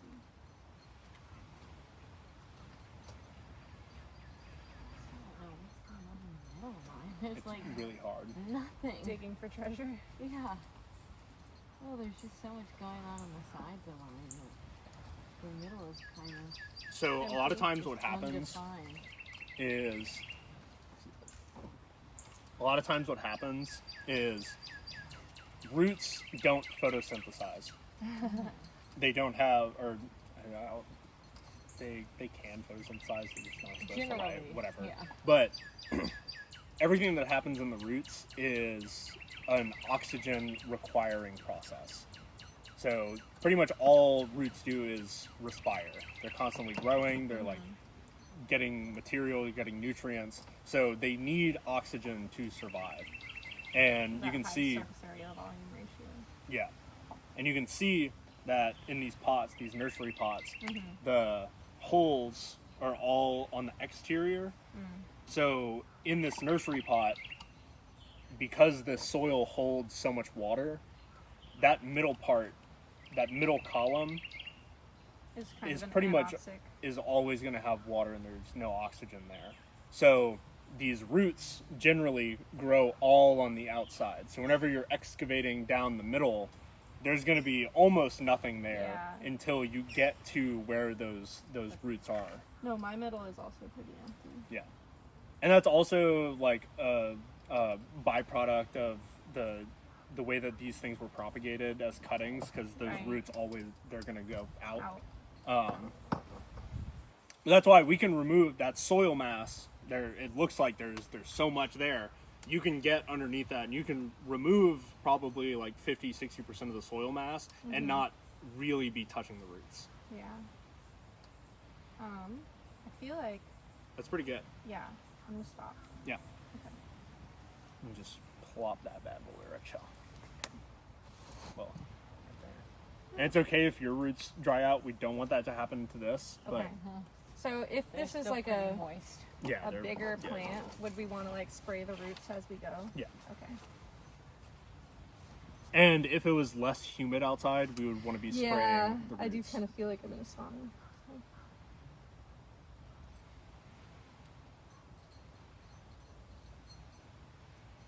Digging for gold. Sorry, guys. No. No, you're you had good. more roots. I was. And it's a little bit more of a crazy. complex root system. Yeah.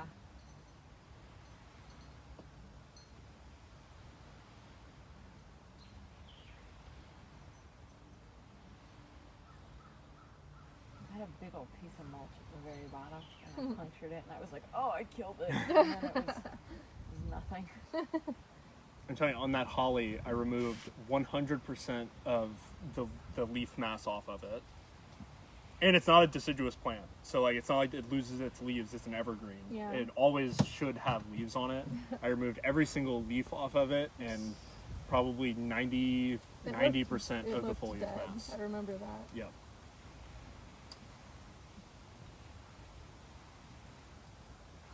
Oh yeah. I'm giving Rod Stewart.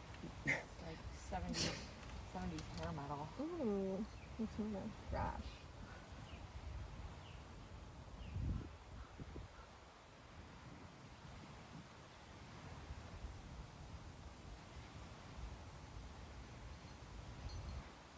I need to get all of my archaeology friends on the just the root pot. It's I'm so not much gonna fun. lie, it's really satisfying. It's really satisfying. Makes me want to rip all the plants out of the yard and just comb through their hair. I know that's literally what you do. Yeah. Dude, I'm telling you, it's really something. I feel like those terrible Instagram reels with like sand or like slime in the background to like keep your Yeah. attention while you watch a terrible podcast. This is like, Why just do Untapped this while market. listening to Bonsai I guess you podcast? kind of do that for yourself. That's funny.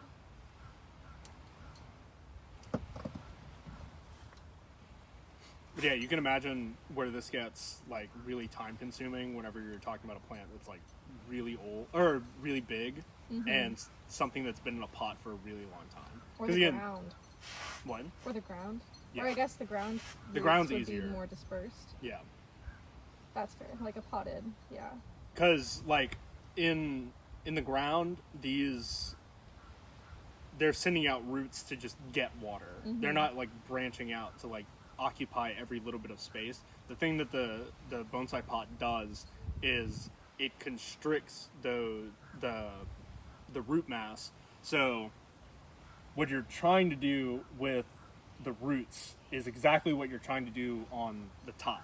You're trying to get like as much plumb it ramification on top, and you're trying to get as much ramification in the roots. Right. And that produces like the scale that we're looking for. Look, she wants to do bonsai with you. Oh wow. Thanks, girl. She brought a branch over. I think it was the branch that you cut. Good job. It's like I'm helping. Yeah. Untangle. The amount of times in this video when I get up just Untangle the dog. Okay, I think this is as good as we're gonna get. Yeah, that's good. it'll be free. And that'll fit in the Be pot. free. We don't really have to make any more decisions, and we probably won't. Can we just get the camera to look at all of the random Yeah. Yeah. dirt chunks? Look at the comparison too between the two plants. That's crazy. Yeah. And yours is like dense. So, Meehan's miniatures, you can tell that they knew what they were doing whenever they planted these. Because if you look at the particle size between these two, this is a Yeah. much like bigger particle size. Oh, and that's intentional. They use basically the same material, pine bark, peat moss, and perlite. That's a ratio. The ratio and the size of those different particles. And that's something that if you're growing more species and like doing different things, you have to kind of balance like particle size and trying to figure out what they need. So, is this gonna fit? Yeah, Wow. with And no problem. It's gonna stay up. We are going to tie it down. Oh. Yeah. So, pot prep. Yeah. We need to put mesh over these, right? Yes. Okay. How do we do that? So, it's pretty simple. So, usually you have tie down points, which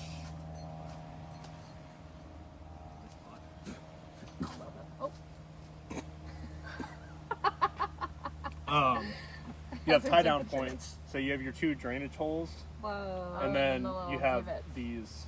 Oh, I don't have those. No, I don't either. neither of these do. Oh wow!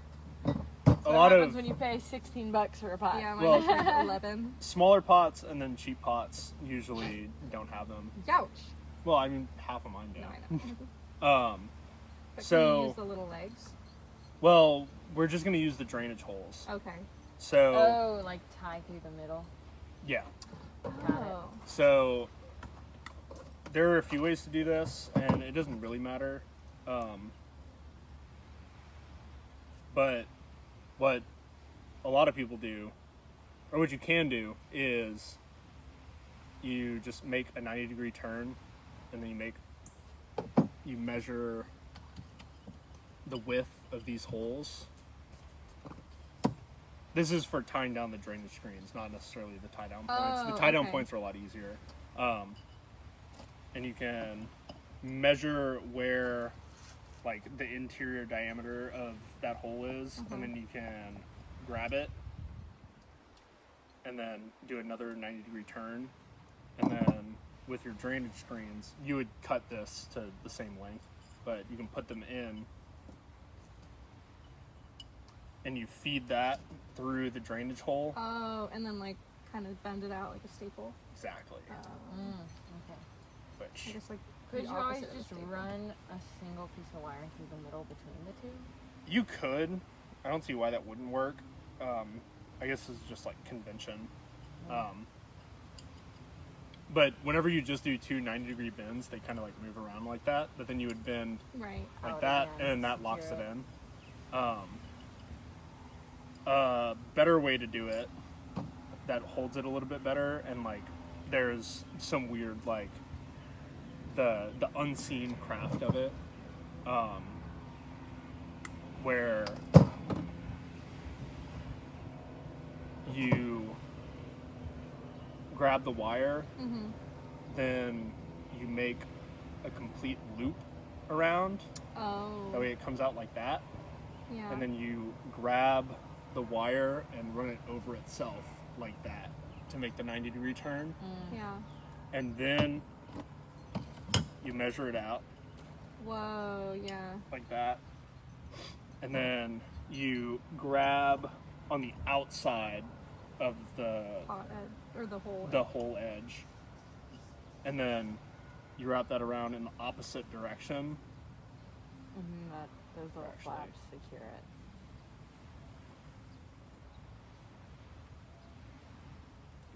That. And this is a little bit too small, but. And this is copper wire, so it's a little bit harder to work with because it work hardens, so it gets harder to bend after you bend it. And boy, we be bending it. And then you bring it down, and then you can do the same thing. And it just keeps the wire itself from twisting as you put it in. You can push it through like that, and then holds it in, and then you bend the. Pretty too. Exactly. That's kind of what it is. It's just pretty. Oh. But I mean, it has a functional aspect to it too. But I will give each of you a bunch of copper wire, and then you can wire that in real quick, and then we'll get into. Actually, let me split that in half because that's way too long.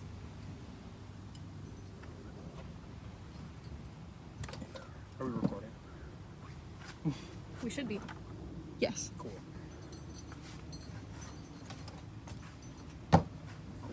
So you need to make 2 of those for each one of your drainage holes. I'm gonna do the basic one. Yeah, Okay. that's fine. So I bend it. It's easier if you use some pliers Okay. to get a sharper curve. And I also have jeweler's pliers for you. So what is So that's a right angle, and then I measure it with the pot like hole. that? Yeah, once you make the right angle, because you can make the first right angle with just your pliers. And then after you make that, it's easier to get the second one. Like that. So for this, you want to go on the inside of the hole. Oh, I may have messed that up. Let's see.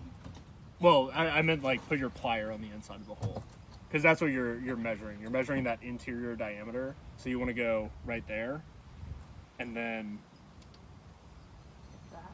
pretty much you want to go a little bit further in because the wire thickness. But Ah. Is that? bam. So now you can. It's a little harder because we don't have wire cutters, so we're just gonna abuse one of these tools.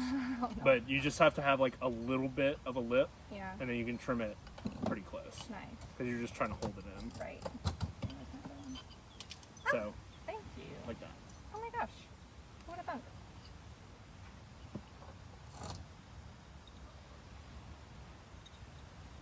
Oh, I didn't do the wrench. Forgot. You can also use these if it gives you a sharper angle. But also, it really doesn't matter as long as it holds it in place. Yeah. You can get by without doing this. It's just harder to fill the pot with soil if you don't. Are you trying to cut it off? Is that right? Yeah. Oh, okay. So we have to do it 2 times on each? No, just once. Oh, okay.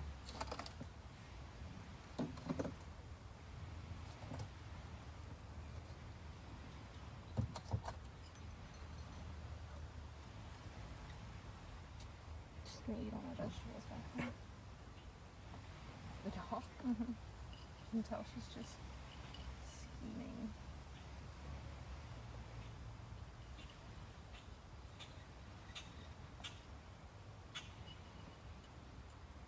That one was not my best. It's easier if you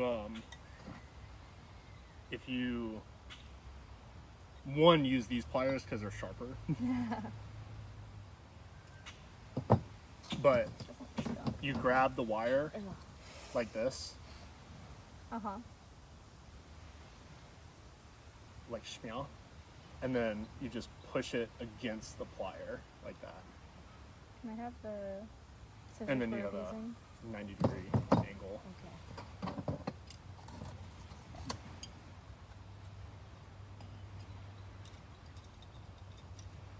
Sorry to these tools. I need to get new ones anyway.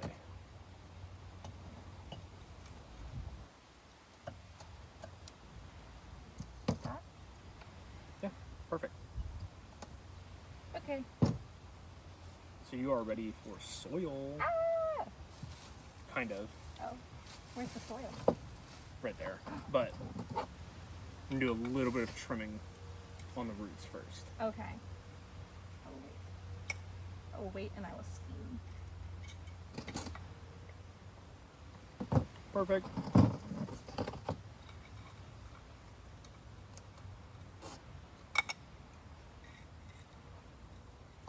That pot is so pretty. It's easier if you use this one. Thank you.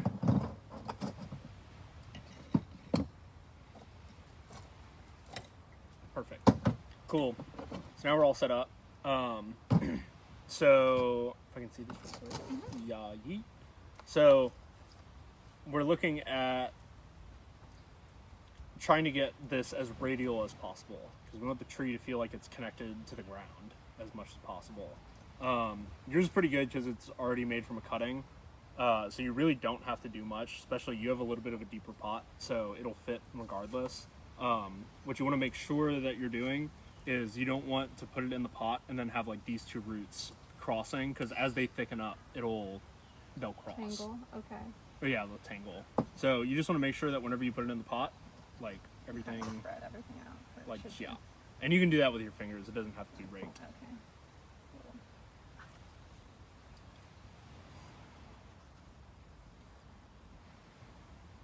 Yeah. Yeah. And we might be able to, let me see, I haven't looked at it since you went through it.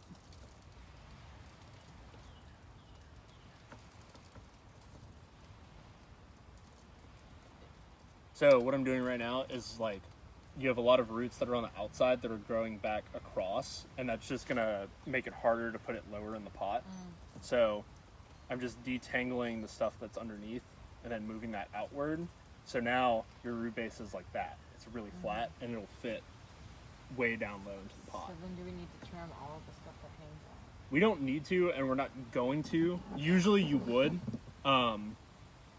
but because we're out of season for repotting, we want to leave as much of these roots as possible. So we're just going to tuck. We want to make sure that the roots that like we want to keep are radial and But it not should crossing. face this Yeah. way, right? So that's kind of the basis of it. Then Yeah. we have soil. This is diatomaceous earth, which is like a cheap substitute for akanama, which is like a akanama, which is a specialty like Japanese clay that's mined, that's specifically used for this. What I'm doing right now is I have a piece of screen, and there's more sophisticated ways to get this done, but I'm scooping up a little bit, and because we have little pots, we just need a very small, it's called a drainage layer, but it do actually you want me to pull it out? increases, no. Oh. I'm just gonna pour it out. Oh. That way we can see it. Actually, this is pretty good. Look at that. So, a drainage layer, even though it's called a drainage layer, is actually something that keeps the water table within your pot higher. So, because of how water tension works, the water in the pot won't drain due to like the forces of gravity if there's enough soil mass or enough like particles around it to latch Surface onto. tension. Yeah. So your drainage layer, it's supposed to be big enough that the water can't like stay stagnant in the pot at the very bottom. It also keeps these smaller particles from falling through the mesh. So I just drained it through this mesh, which is the same stuff that we use to cover the drainage holes. This smaller stuff would come out if we didn't sort it. Mm-hmm. So we put this layer down, and it only has to be like a couple particles deep, and that raises the water table, and it also keeps these smaller pieces from falling out. So what we're going to do is in each one of these pots, we're going to put a tiny little bit of this over the bottom Okay. to create that drainage layer. Sounds good. And I'll just do that because it's easier. Lisa, we have Yeah. some drainage layer. in my So pot. for Grace's tree, we'll be able to do this drainage layer, and we'll fill the rest of the pot just with unsifted this stuff. So that's good for your drainage layer. Okay. That, and we'll do the same thing for yours.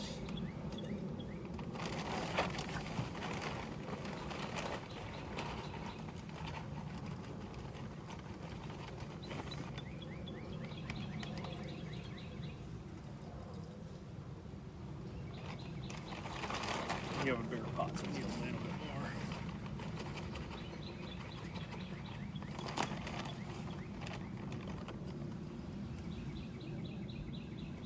That's pretty good. So now we can. Actually, we probably should have done this before. My bad. If we Oh. flip over, or if we look underneath the pots, we have to feed a piece of wire through each one of those drainage holes and then lift them up through the soil. And then this will be our tie down mechanism For the to tree. keep the tree in the pot.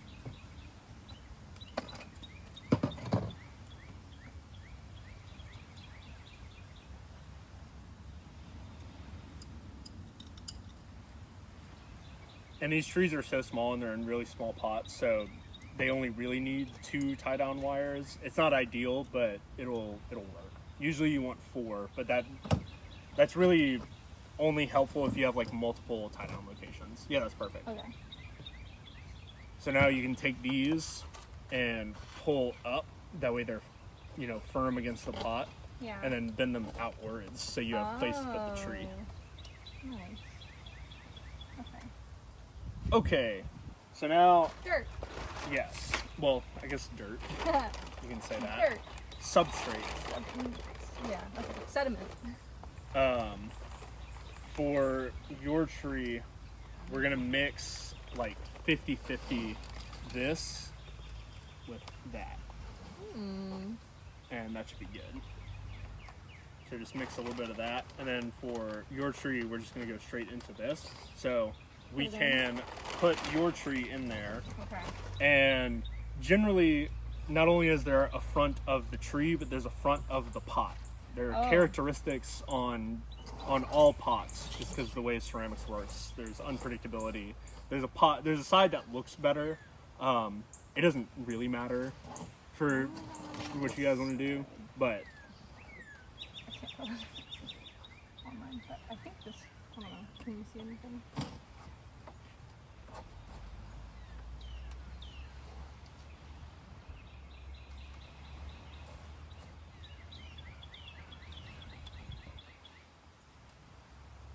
this side has like a slightly more prominent line. If you can see it. Yeah. That's the only thing that I can see that's like an actual difference between the two sides. So I would choose the color gradient is probably a little bit better on this side too. So I would choose this side over this side. I really like that this side has these 3 green dots. Yeah, that's a good feature. Okay. I think A it creature mirrors feature. the leaf shape. Yeah. So And the other thing with glazed pots is that sometimes, like on this side, it's really consistent. There's the Sometimes lip, that yeah. glaze will like drip over, so you see on this side where the glaze is like touching the feet. Mhm. Usually that's undesirable. You can fuck around with it, but like So do we put the tree in and then the soil, or soil and then the tree? so what we want to do Substrate. is put like, you can call it soil. You can put a tiny layer on top of that drainage layer. But mine is just the same. Well, you can put a tiny layer too, Okay. because it's going to be slightly finer than the drainage layer. Oh. So Yeah, that's perfect. Because you don't want it to be too much, otherwise you won't be able to fit the tree in there. And then usually you want to mound it up just a little bit in the middle. Oh, because there's that less. Exactly. But isn't that like too tall out of the pot? Exactly. So that little mound keeps it higher. And what you want to do is you want to apply a little bit of pressure and then kind of shift it down into it. Okay. Okay. And So is at this that- point, yeah. we really want to figure out the potting angle. So you really want to get the angle at which the trunk is coming out of the pot, and like how high it is out of the pot, and like where exactly left or right, front and back you want the tree to be. I think I want mine dead center now, and like at this angle. What do you think? So for this, you have your original movement. I got it. Your original movement is moving to the right, Yeah. and your apex theoretically is probably going to be somewhere right here. So what I would do is I would move it ever so slightly to this side, because this is going to be your defining branch, and then this is going to be kind of centered in the pot or centered over the trunk. But you don't want it to be generally, unless you have like a circle pot, like a perfectly circular pot, Like straight in the middle. you don't want it to be straight in the middle. Okay. What do you think about that? Yeah. You know what I mean? I mean, what do you think? I don't know. I think I like that. Exactly where I am. Nowhere else. Perfect. Okay. So You wanna help now, me? Yeah. what you want to do is you're going to find structural elements in here, like these thicker roots, that you can feather these tie-down wires through. And because this is your front, you also usually want the tree to be further towards the back of the pot than towards the front of the pot, which it Okay. is right now. Good. Um, I did that on purpose. so you want to make sure that this isn't like really crossing any roots. Yeah. So in the back, we have a mass of roots Uh-huh. that you're going to twist the wires around, Whoa. Okay. and then twist and twist, and then that should hold the tree relatively stable once they're tight enough. Yeah. Oh, Like that. Did I do wow. it right? Yeah, This looks so cool. Okay. no, that's good. Is that the angle that you want? Yeah. Okay, That's perfect. sick. That is really It's cool. scary to cut though. Like I don't want to cut anything now. Yeah. I would, because you have so much moving this way, I would put the Position base it of the trunk like further pretty much all the this way way. over here, because you can cram the roots into this Okay. space. You have a lot of space right here. Did you tie it down already? Yeah. We can fix that. I mean, I don't know. Unless you do don't you want want to do it that. hanging off? Like I like that it hangs off of the pot a little bit. Yeah, so it'll, I mean, if We'll you do move it that back naturally. this, it'll only move it like an inch further this way. Mm. You just don't want this trunk basically being directly in the middle, especially whenever you have so much visual mass going on Right. this side.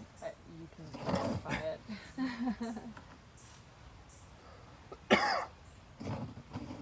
Hey, look, mine's standing up. That's crazy. Yeah, that is crazy. Where actually did you tie this? I just pushed them in. Oh, the okay. back. Yeah. I have so many big ass roots that it's just like, well, Yeah. So you want it basically at like this slanting angle. yes.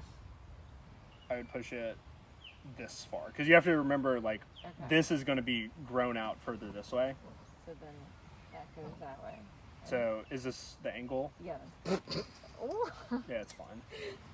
And it'll get better once we add more soil. You'll be able to tighten down the. I'm losing leaves like crazy. Yeah, it's the bottom. Oh. those Well, bottom that was branches. gonna happen anyway. It just heard that Yeah. we wanted to trim it Yeah. and was like, allow me.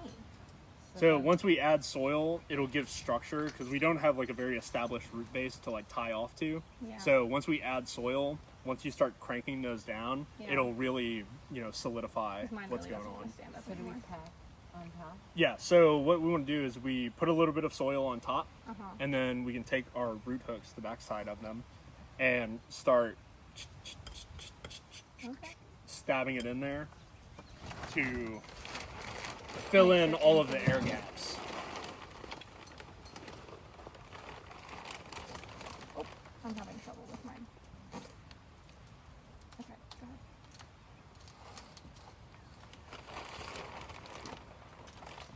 So you Ooh, really that's want to get satisfying. in there. And you can use the backside to get deeper. This. Yeah.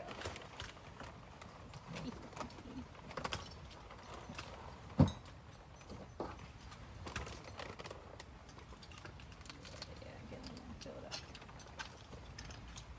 And it's going to be like a deceptively large amount of soil. Yeah, that's crazy already. Oops. Well, not anymore. And I would start on, so this side is where your tie-offs are, Yeah. where they're twisted. So I would start on this side, and then once that's in, we can start cranking it down a little bit more so it'll hold in place. So like here, Yeah. the dog's destroying things. And I'd maybe go a little bit further down if you can. There you go.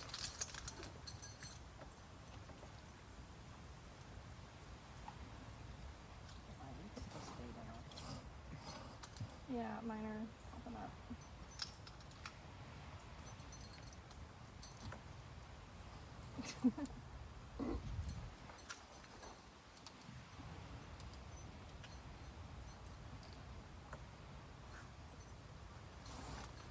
But you really want to get, Yeah. you really want to get like deep in there. Oh wow. Oh, it looks so pretty. Oh gosh, I keep messing with that root. I'll get this back side so we can tie this down so it's a little bit easier. Yeah. You want to make sure you're getting like way underneath the trunk too, because that's Oh, where the yeah. that biggest air pocket's going to be. Wrecking havoc back there. So Can we now, hold it? the pliers. Yes. Oh, I just broke a leaf.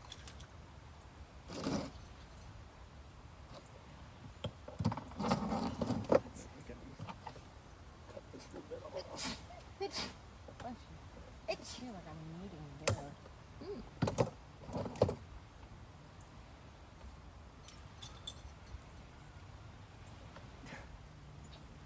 Neighbor's going crazy.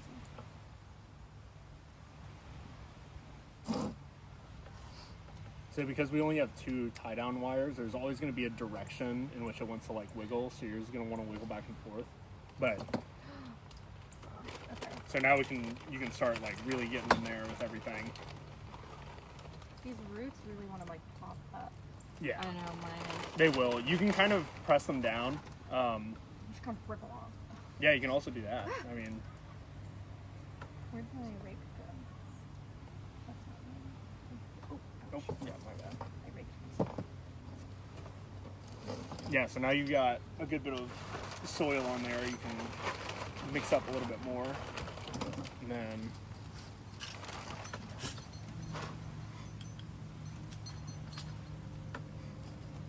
the way you can tell like what your soil mixture needs to be, or like a good approximation for it, is like you have a succulent, so you know that it stores a lot of water, so you don't need something that holds a lot of water all the time. Yeah. The soil inherently holds a lot more water than like other additives or other mixtures that you can have, where this, it has a really waxy leaf covering, so you know that it doesn't need as much water as something that's like really soft and fleshy, But it's like designing itself to keep it.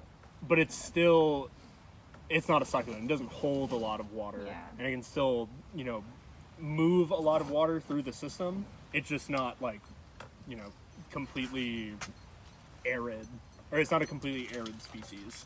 Okay. Would you mind helping me with these roots?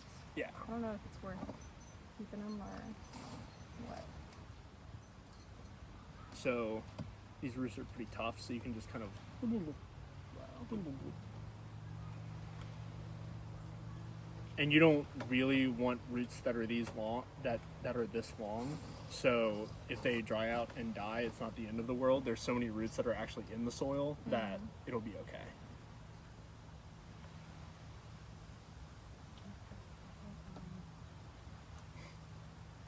did you? I've just been showing it with my fingers under the gap. Yeah, so you see how there's a lot of movement right here? Mm-hmm. You can get rid of that movement by going underneath and just... Because you can tell whenever I'm doing this, the soil disappears and it's not like falling out of the pot. There's air gaps in there that really should be filled because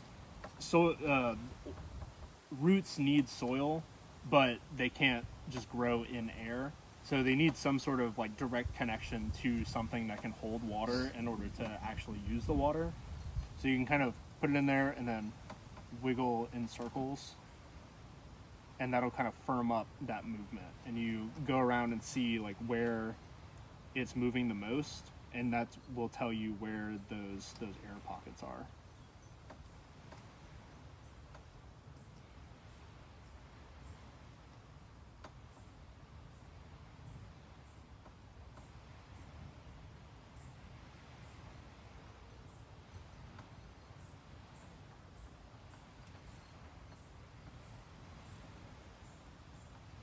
You can see where I stuck that in. That's kind of a big gap where you can just keep putting soil in there and it'll just disappear into whatever hole or air void it's found itself. So you just got to do that a little bit. And then I'm trying to remember, where were your tie down points that might help? Take that.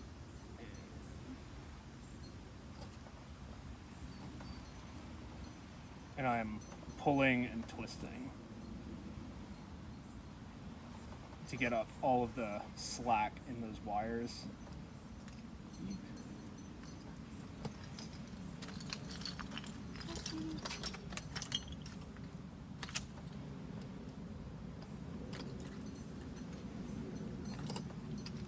So now it'll move around a lot less. You can almost lift it up, but because it's only tied down in 2 points, It looks a so little sketch. good. Mine kind of looks like if you got a bonsai tree in Sims. Yeah. You know what I mean? It's like 3 colors. That's amazing. Oh yeah, those wires are sharp. Watch out. So now are we hacking it down? We're going to. Yeah, we can do that right now. And then there's a little bit of stuff that we need to do before they're like good to go, but we can hack them down. Okay, we got 15 minutes till it starts raining. Yeah. Okay. So, The vision. I mean, I'm really scared. the vision. So, you've got it pretty easy here because you have a lot of branches, and like you can make something that looks like a tree right off the bat. Like it'll be something that'll grow really quickly. So, for jade, pretty much clip and grow is the way to go. And now that Okay. you've decided on something that's a little bit more upright instead of cascading, you could do something pretty simple depending on how much of a tree you want it to look like. Yeah. So you can just go in and you see a straight section, you go one branch down or at the Like end of here? at the end of that straight section and just boop, Okay. cut it. What about like in here, like at this division? What do you think of these 2 branches? Because I feel like with this being a branch, those layers kind of hides them. Yeah, so what I would do is you have a really thick branch coming out here. I would remove this like stump of a branch, Yeah. and then that would continue. One of these would continue as your apex, and then you can cut this one down. This one's already pretty short, and it's already dividing into 2, so Keep that. that's pretty good. I would just remove this centerpiece. What about all this back stuff? I would keep that because it's a pretty strong structural branch. I would remove... Actually, I would keep the branch that's going out the back right here. Yeah. For that Remove this big one. Okay. And then keep this smaller, stubbier one that's Okay. right there. What about this front stubby one? That, if I'm keeping that one, Sorry, it's hard to see because you're. I would keep that one as well because they don't Okay. come out of the same spot, and because you're already removing the branch on the backside that comes out the same spot, you remove that inverse taper problem. Okay. So I'm gonna that start fills with that in so space. I can like then make sense Yeah. of it. So what scissors should I be using theoretically? You can use either of these. You can use these Uh huh. or I'm gonna use these. the other ones that I had. The curve? No, those are for. Or the These. Oh. Yeah. is So, the snake. This stubby one. Right at the node. Yes. Because you have this front branch, and Yeah. that could become your new apex, and you also have this side branch that I would cut back because this is Right. your strongest branch. And it's. Going back. It's also Oh, going yeah. away. Okay, So, I'm doing it. Ah! I think I want to cut this guy off. yeah. Since he's already Go for it. lost all his. So I cut it in a weird way that Yeah, I think perfect. is bad. There you go. So do I need to clean this up? Yeah, I'd come from the other side, though. Like that. Bam. So, with yours, it's a little bit harder to see the structure. So what I would do is, you've got these leaves that are growing directly off the trunk that aren't branches. Yeah. So I would like remove this leaf so you can get a better vision of the trunk. Same thing with these and these and these. I cut off. Hmm? Like it. Yeah, it's good. So now you have this very long branch. So would I cut it back here? I would keep this branch. Actually, I don't know if you'd keep that branch. Let me see. I would keep that branch. Keep both of these. This one that's coming out the middle. Yeah. And then this one. But I would cut this really long branch all the way back to these leaves. Because these leaves will produce new branches coming from that cut spot. Okay. There you go.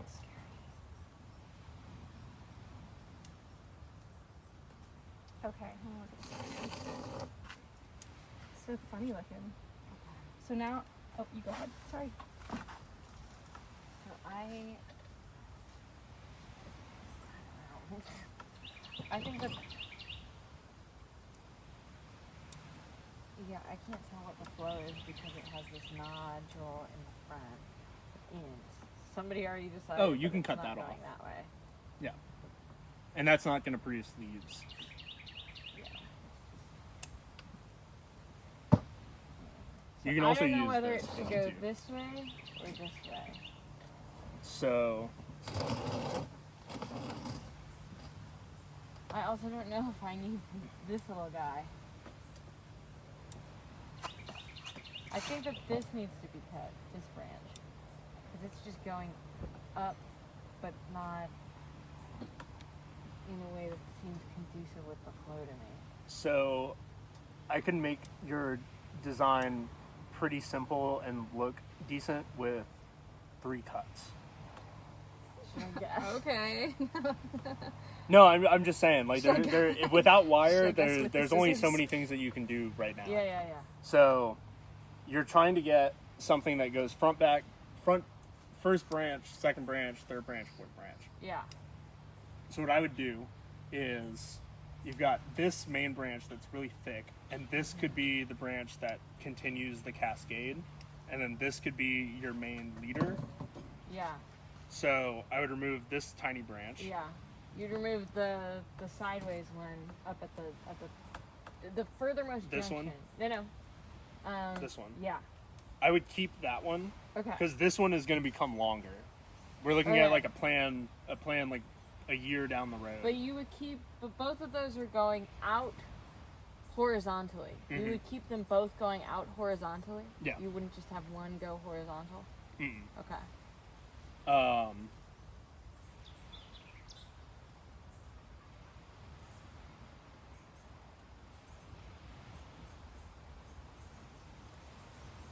I would keep this main one. Keep this. See, that's why Keep I'm this like, main keep one. the main one, cut the one to the left. Huh? I would also keep the one to.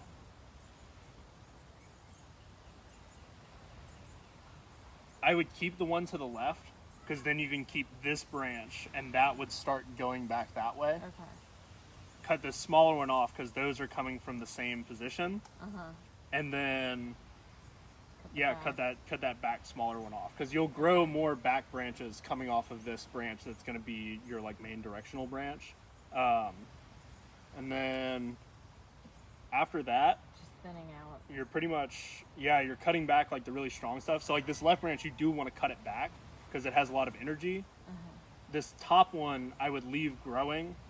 That way you have more options in the future. Like you have a bunch of smaller branches that are going on right now.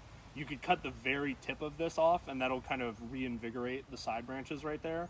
But this back branch, that's going to be the branch that you really want to have that movement. So that's what I would do. Okay.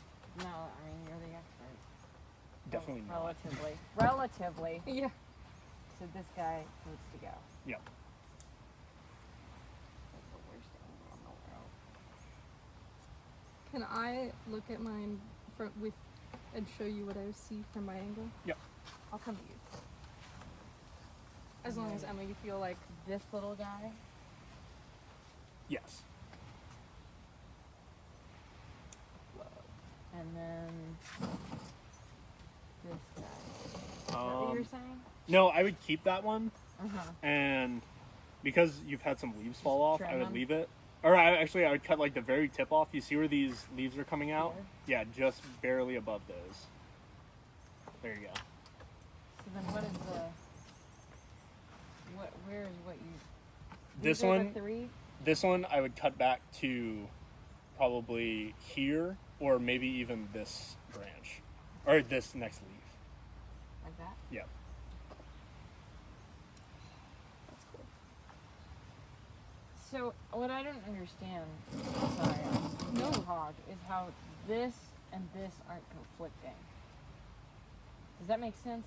This one, or This the top, guy. the top. Just this entire section, right? Yeah.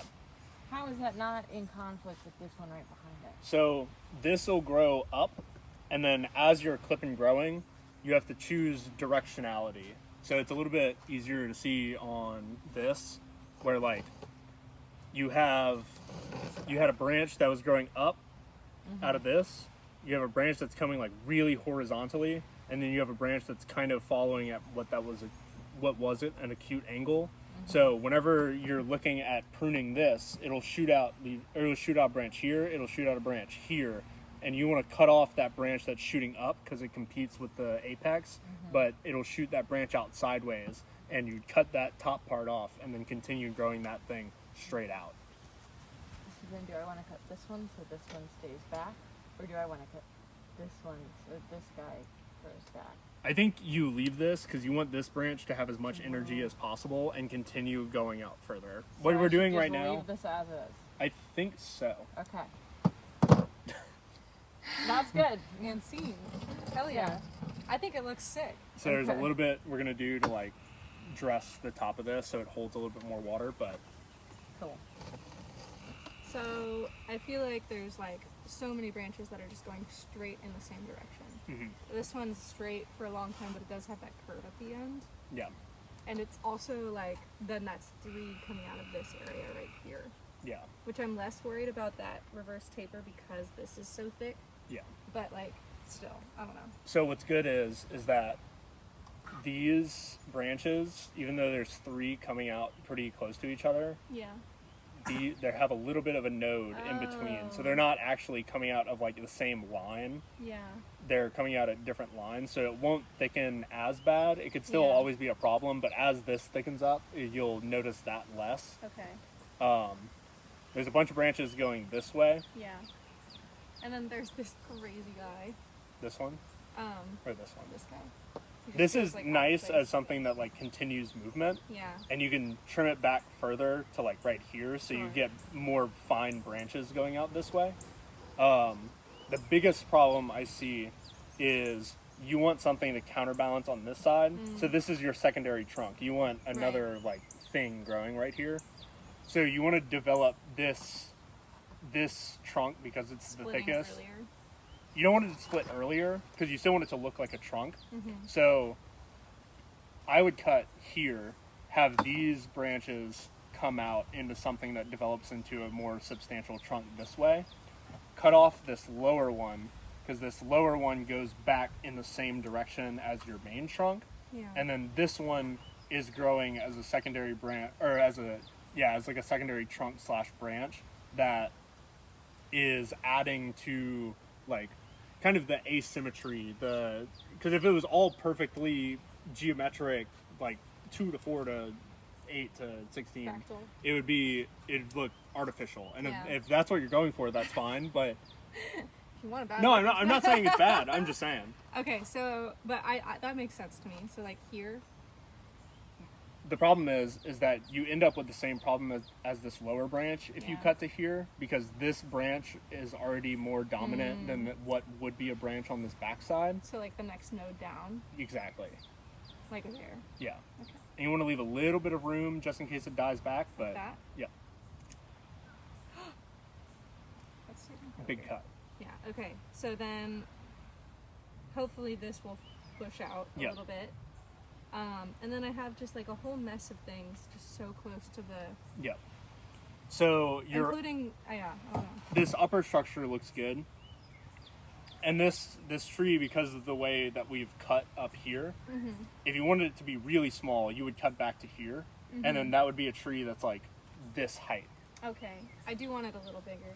So right now what you're set up is for a tree that's like this big. I like that.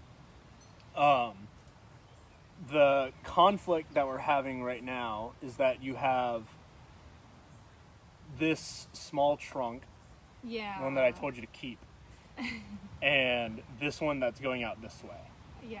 This has more potential to add interest to the design, where this would come up as a trunk and that would be your main trunk. But you can also do something similar with this trunk, or with this branch, and you would have something that's a little bit more like formally upright, Right. where this would be a tree that's like weighted this way. This would, if you went with this one, it would be a tree that's more weighted centrally. I think it could use a little bit more central weight. Yeah. So what I would do is Cut that middle trunk. I would cut that middle trunk, and you also won't really lose much visually, No, 'cause all the because stuff in you the have front. this in the front. So That bigger trunk. Yep. this guy Yep. down to the base. You can leave a little bit of room, but you want to cut past that first set of leaves. Okay. Scary. Right there. Yep. There you go. Okay. So now what I would do is you don't want this to be straight all the way up, and this part is already a little bit straight, but you don't want it to be as long, because if you left that to grow, it Yeah. would be straight, and that length would be the same as like what is right now your main trunk, Right. and you want that to divide sooner. So you can choose based on the direction of which these like nodes are growing. So if you cut back to these, they'll grow out that way. If you cut back to these, they'll grow out that way. Oh. So you've got to kind of decide which direction you want that to go. I feel like I have a lot like with this guy going that way, Mm-hmm. that I would rather it go in front and back. Yeah. Okay. So just cut off here. that first node. There you go. What about all this stuff in the back? There's like a lot back there. Yeah. So with a lot of stuff that like doesn't have a lot of it's in a good place, but it doesn't have a lot of like development going on, or it Yeah. doesn't have like that secondary structure. You can just cut the tips off the rest of this stuff. Here, Okay. here, and here, and Like- the next time that it flushes out, you'll have a lot more branches to choose from, and then you can Okay. kind of like postpone that decision until next time. Let's do that. Which is kind of what we're doing with Emma's tree, is like we're postponing decisions until we have more things to work with. Sure. And by cutting off the tips, so there's these first two, and then there's the opposing ones directly under it. Yeah. Just the first two. Yeah. Okay. For like everything. Yeah. Well, at least the longest stuff. So like the Yeah, stuff that's really long. Probably this stuff you this. want it to develop some more. So yes, cut these or leave them. Don't cut these. Leave Okay, them. just like this guy, this guy, this guy, and maybe these. Yep. Okay.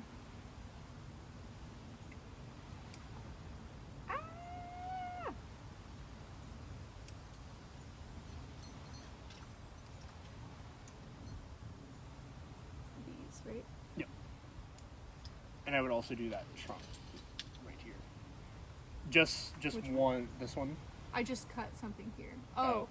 Yeah, I'd cut it back to where there are branches. Oh, okay. Or that you can already see that there are branches forming. Yeah, that makes sense. And then I think the last one is this one.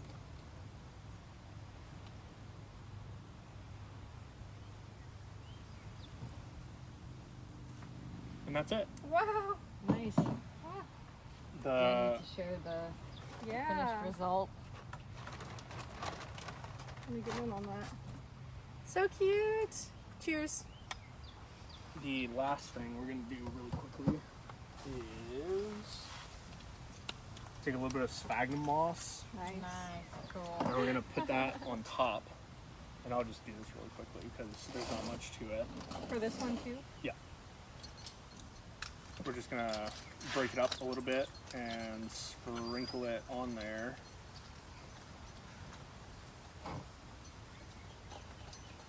And you Is that don't alive? No. Okay. you don't want to water it right away, right? We're gonna water Emma's right away, Okay. but not yours. Well, actually, we're gonna water it once really thoroughly, Yeah.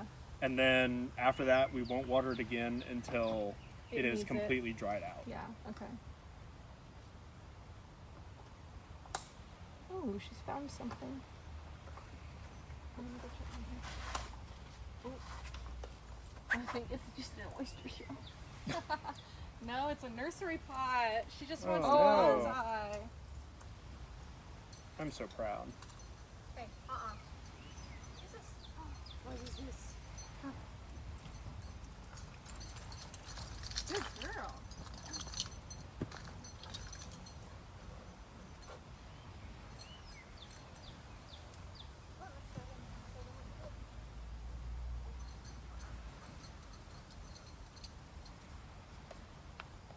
This is Juniper's contribution. She picked out a really nice pot It's nice. with some, what did you call it, features? Some Yeah. features, With parts her and tooth marks. features. And then this is Her tree. for cutting. Wow. Pretty good, right? Honestly, the flow is nice. Yeah, it flows. Juniper.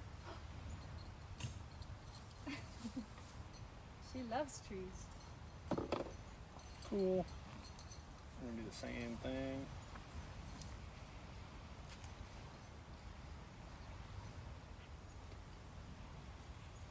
Thank you, Colin. Yeah, thank you for the lesson. problem. I do feel like I understand it more now. Yeah. Didn't really know what was going on before. Question is, can I keep this alive until the next time I do it? Yeah, give us some quick care tips. Um, Coming home with your new bonsai. Emma, for yours, I would try to keep it outside as much as possible in like dappled Okay. sunlight. So like outside in your back patio is So perfect. what if you are from a state like Maryland where there are incredibly aggressive squirrels? Get a gun. Get a gun. Honestly, That needs to make it to YouTube. yeah. I don't think I can in my rental house Shoot the squirrels. That's fair. However, I respect the commitment I think to pest management. um, Right now I've had it on like a windowsill. bay window Yeah. facing outwards. If you can put it on a south-facing window, Okay. ideally. But nothing really replaces direct sunlight or dappled sunlight Outside. outside. I mean, it would do fine in the shade too. Just like there's something about being outside that's really helpful. I get it. I love being outside. Yeah. True. But yeah, I would squirrels might not be a problem. What I would do is if you have like a table or something wide, Mhm. or if you don't have something wide, just something I to have a put it on, table. you can tie it down Okay. with like string, and then 'Cause to the- keep them yeah, from like knocking digging over. into it, which they don't like with something this small, they don't normally dig. To keep them from digging into it, you can get some like window mesh or like this, and you can just like put it across the top like that, And that'll also keep it from like other things, birds and stuff, getting into it. Yeah. But yeah, I wouldn't imagine squirrels would be too much of a problem. The squirrel problem that I have is that they like to just climb all over this thing, and they'll just knock over stuff, not necessarily digging into it. Although they do dig into the seed beds, but other than that, like, they're not too much of a problem. Yeah. Awesome. But yeah, so we're gonna water this, and then we're good. Hell Cool. yeah.